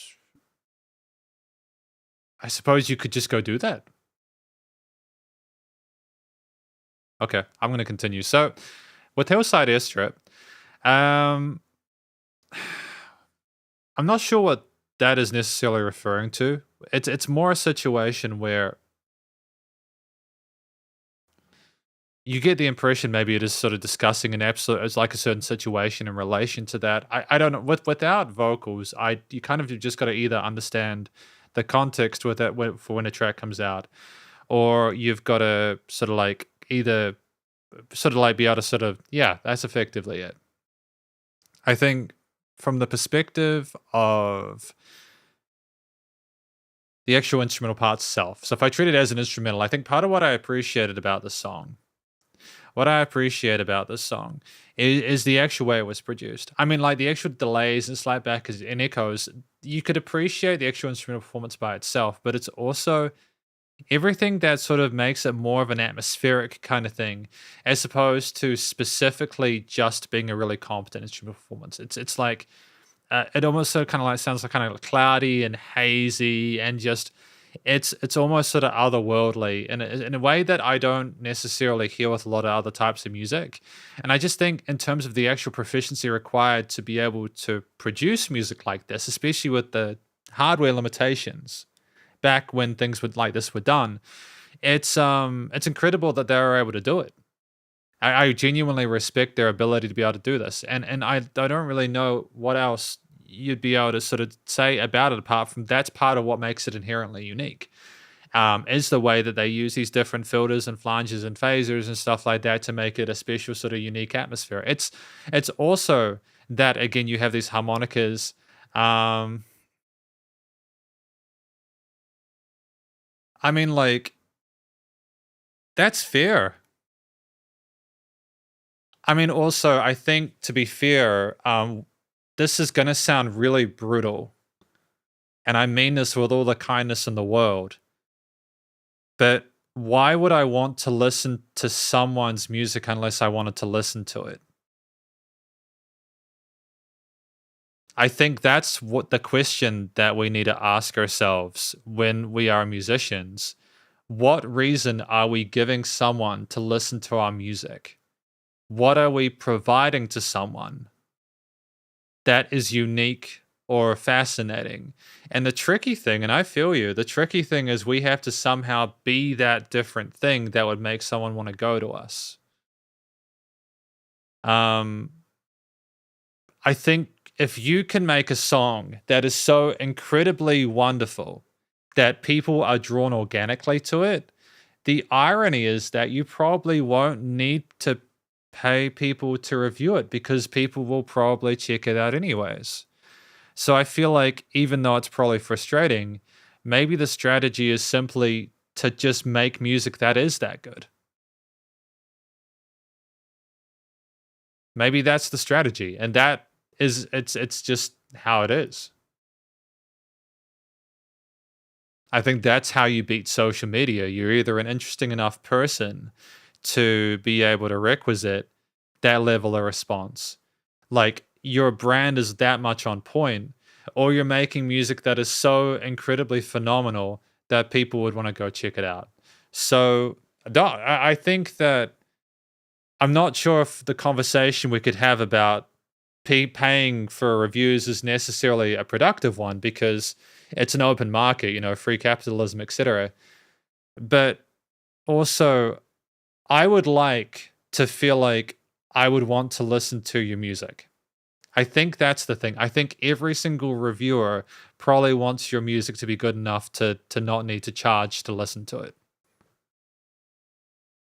So I feel like if you were to go away and make a track that good, I think you'd be good. But I'm just going to continue checking out this track that I've been talking about now, and I wish you the best of luck however way things go. So I think in terms of instrumental proficiency across the range of guitar parts, bass and drum parts, with the harmonicas, with the keys, etc., I think there's a lot to appreciate within this track outside of that. And it's simply when you tie those together with the major orientation there, the fact you can clearly hear them playing the instruments, so you know they're not trying to beat match or any of that kind of stuff that a lot of musicians do nowadays. It's just, it's nice to have that occur. It is nice to simply hear people playing in the room together because you just don't always have that for granted nowadays. It's part of what makes a lot of those auto recordings. And it's not like a boomer mindset thing. It's just simply, as a musician, I like to know, for example, that if I'm going to hear them in the studio, that I would also have a similar experience live. You know what I mean? So clearly, the atmosphere is there, the effects change are there, and I think simply it was the fact that they knew structurally how to do a lot of different, fun, exciting things to add different instruments out of the haze to come in to sort of like have them go away again. It's almost like we're experiencing different thought processes or concepts as we go through the piece, which makes a song like this that is not even super duper long. You too, Waylon. Have a good day and all the best with your music. I think it's just simply structurally, you just structurally, it's just, yeah, it's the instrumental choice, the inclusion of those, a lot of the different sort of individual grooves, like with the drum parts, etc., with the 16th note hi-hat patterns there, the actual chord choices and how they sort of roll between each other. Yeah, it's fantastic. Really good. So ultimately, there's a lot to appreciate here from an instrumental and sort of compositional perspective. And I don't feel like we necessarily needed to have another lead pattern in order to make it feel worthwhile. But yeah, so that's effectively my review of this track from Augustus Pablo, titled Side Airstrip. I enjoyed my time with that. I can mark that as completed. I feel like I've spoken about what I like about the track, or at least given context for why it works there. We have two more tracks. One more from Thopper. And we've got Prince Buster, Why Am I Treated So Bad? If there's any consolation to anyone watching this, I do constantly ask myself why people want me to listen to their music. I've recently reached the point where I've listened to nearly like about 1,000 unique musicians on Fiverr. Like 1,000 bands, musicians, and artists. I've listened through that many individual, unique people's music, and it blows my mind that people want me to listen through it, but I appreciate it. But yeah, we've got Why Am I Treated So Bad by Prince Buster. Let's go. Track number 3 for Thopper.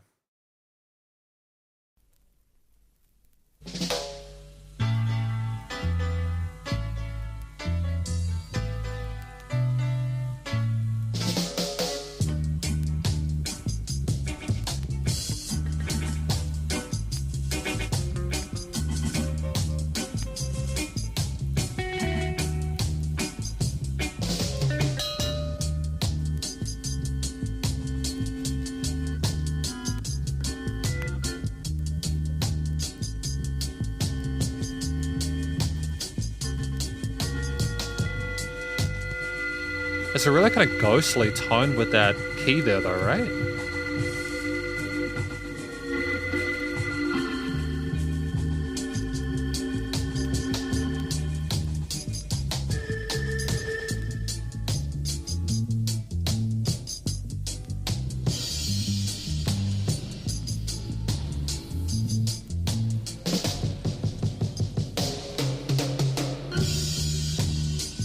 So the reverb and delay and stuff are a massive part of the genre, as well as the progressions.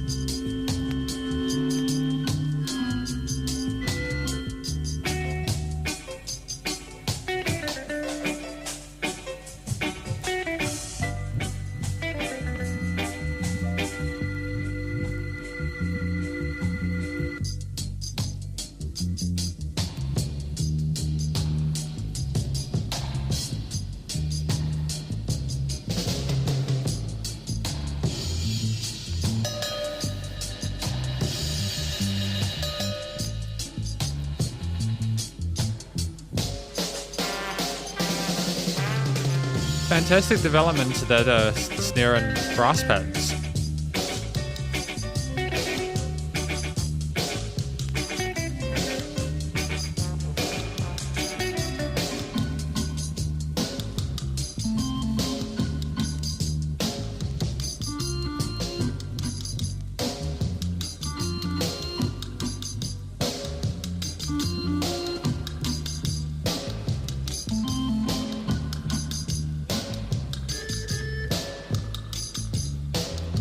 Glockenspiel there? Glockenspiel. Glockenspiel. It doesn't know what a Glockenspiel is. I always feel like I've got an assistant.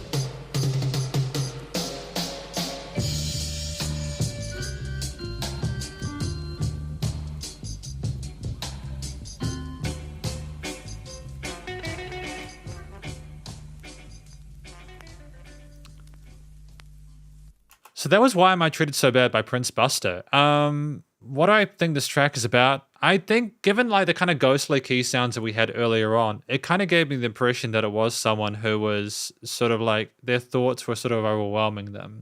And maybe there's some memories of the past that come back to mind and they were simply having kind of a rough time with it. And it's more kind of there's major orients with the way that the song is made. Like we have some interesting sort of like major minor triads there. We don't complicate with the extensions in this one, but it's a piece where I think it's part of the sounds there, the way things are expressed, some of the bluesy sort of situations there. It's almost like the bluesy infusions kind of tie us down to a point where the title makes sense. So even though again, like there's a level of gentleness with the overall track itself. It's almost kind of the spookiness of the production coupled with some of those lead patterns on some of those guitar parts, which adds a little bit of dissonance there. That kind of balances it out. I mean,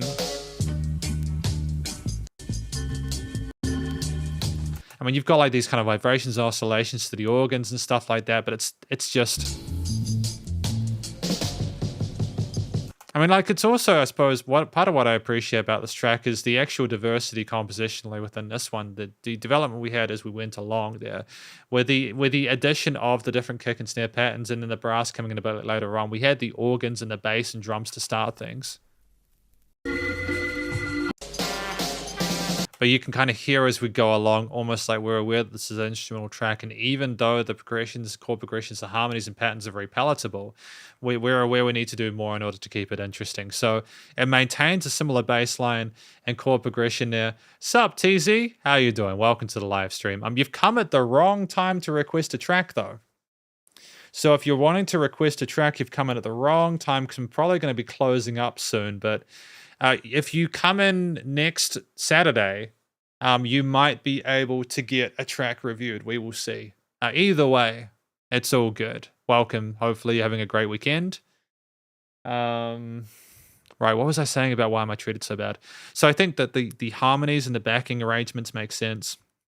I think the actual production of it, including the kind of the ghostly rivers and echoes and the way things are treated, made it sort of like sound sort of similar to that. And I think that finally, yeah, it was the development instrumental as we went through the track, which continued to keep it kind of engaging without there being vocals. It's almost a similar vibe to we had to the previous track where we were sort of discussing how to describe it, where we had like different chapters through different lead instruments taking over. And this one we had a similar sort of progression there where we were trying to sort of elaborate on our feelings without saying a word.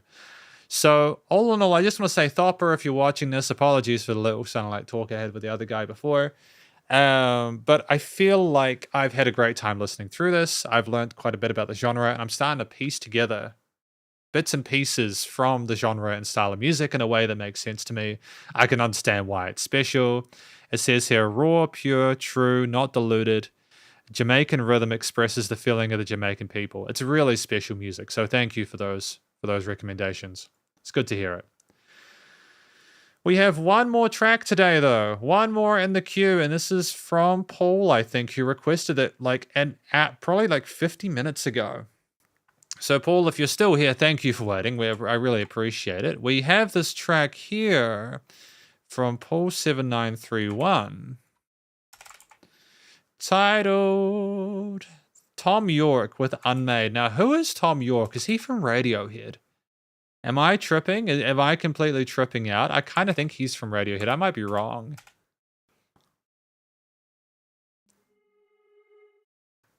I feel like it is, though. That's all right. Anyways, either way, we've got Unmade. So this is Paul's track for today. And thank you for your request, my dude. Here we are. Let's go. Let's do it. What do we got?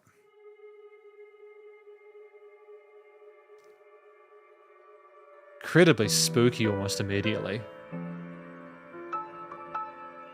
Ooh. Thank you, Paul. Oh, so they are from Radiohead. That's fantastic.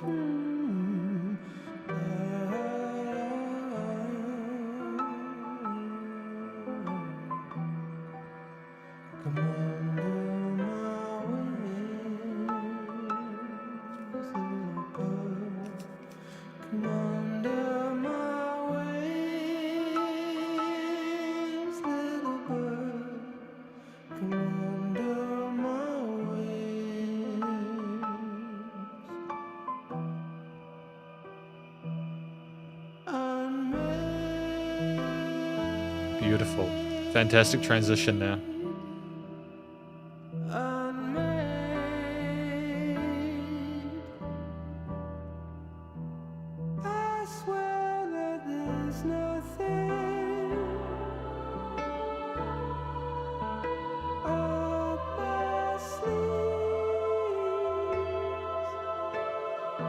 The choir is gorgeous, man.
I just want to check something really quickly. I know this is kind of unprofessional. Hang on.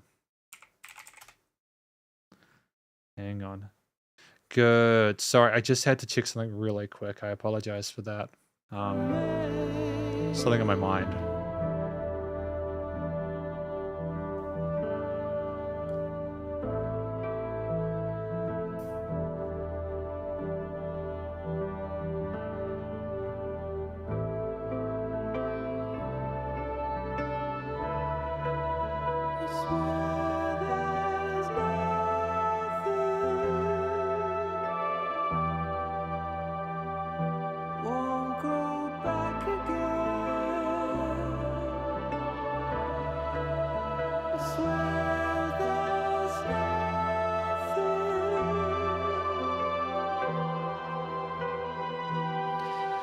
I mean, it's mesmerizing, to be honest.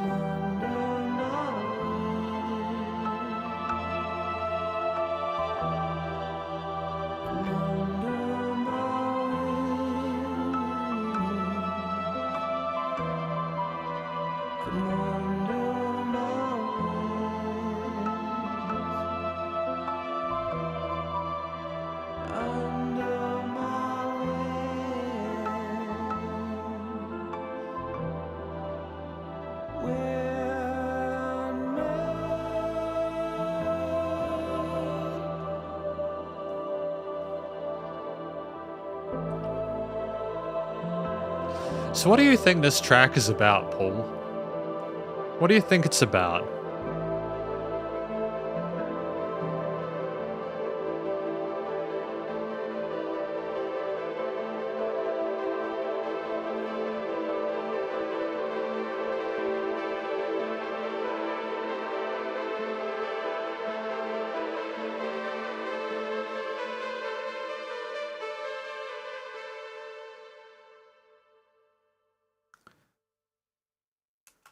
That was tremendous. It was a really interesting performance. It's not Tom York's I'm used to him.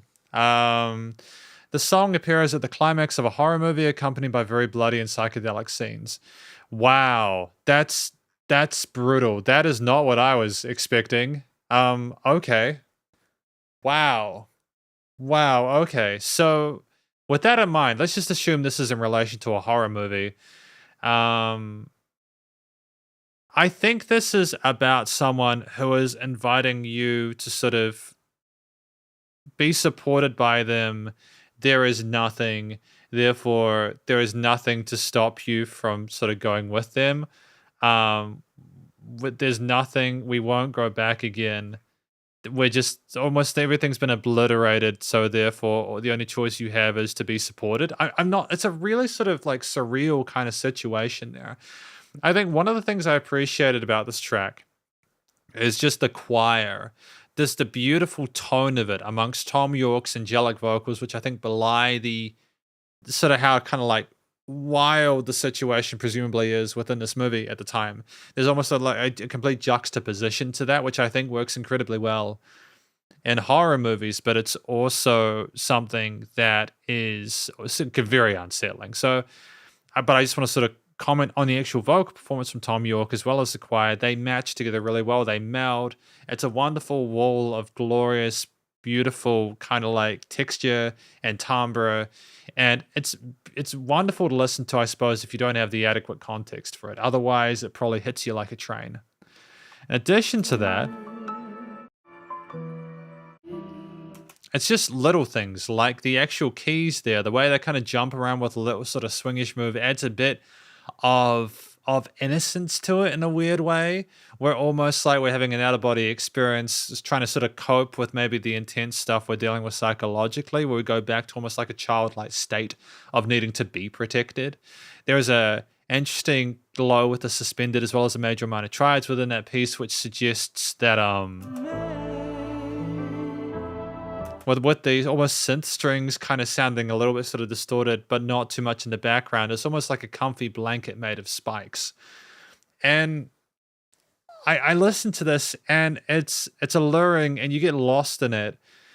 But there's also almost like a deliberate kind of like deliberation behind that.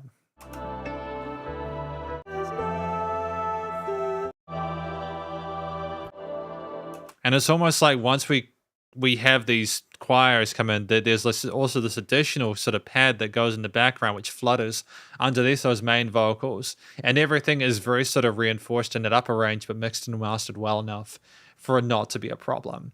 So I feel like the final comment that I'd have in addition to this, that's a movie with religious connotations and political metaphors, and I didn't really understand it, but the visuals paired with the song are really beautiful. Excellent. That's the main thing, that you have this incredible visual experience. That's what you want. You want the movie and the audio, the songs to make sense together or to diametrically oppose each other for effect when required. And that this movie kind of handles it. I am thankful that I've heard it. Tom York has done incredibly well here.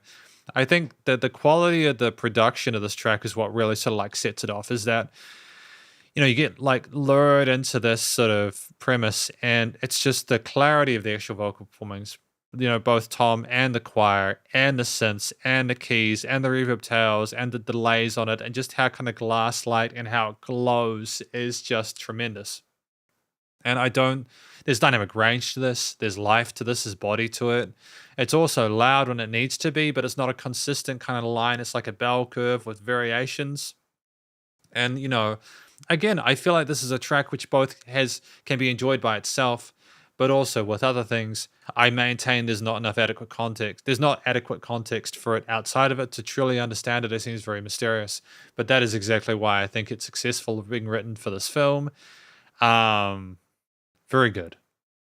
Very good song. I'm not always the biggest fan of Radiohead stuff, but I appreciate this. I think it's incredible, and I'm glad I had the chance to listen to it. So thank you to Paul7931 for putting this track forward. Now, we're into conclusion time, ladies and gents. So after that track there, and with everything having been completed, I just want to say that it's good to be back. It's good to be back. This is the second of these in a week that we've done.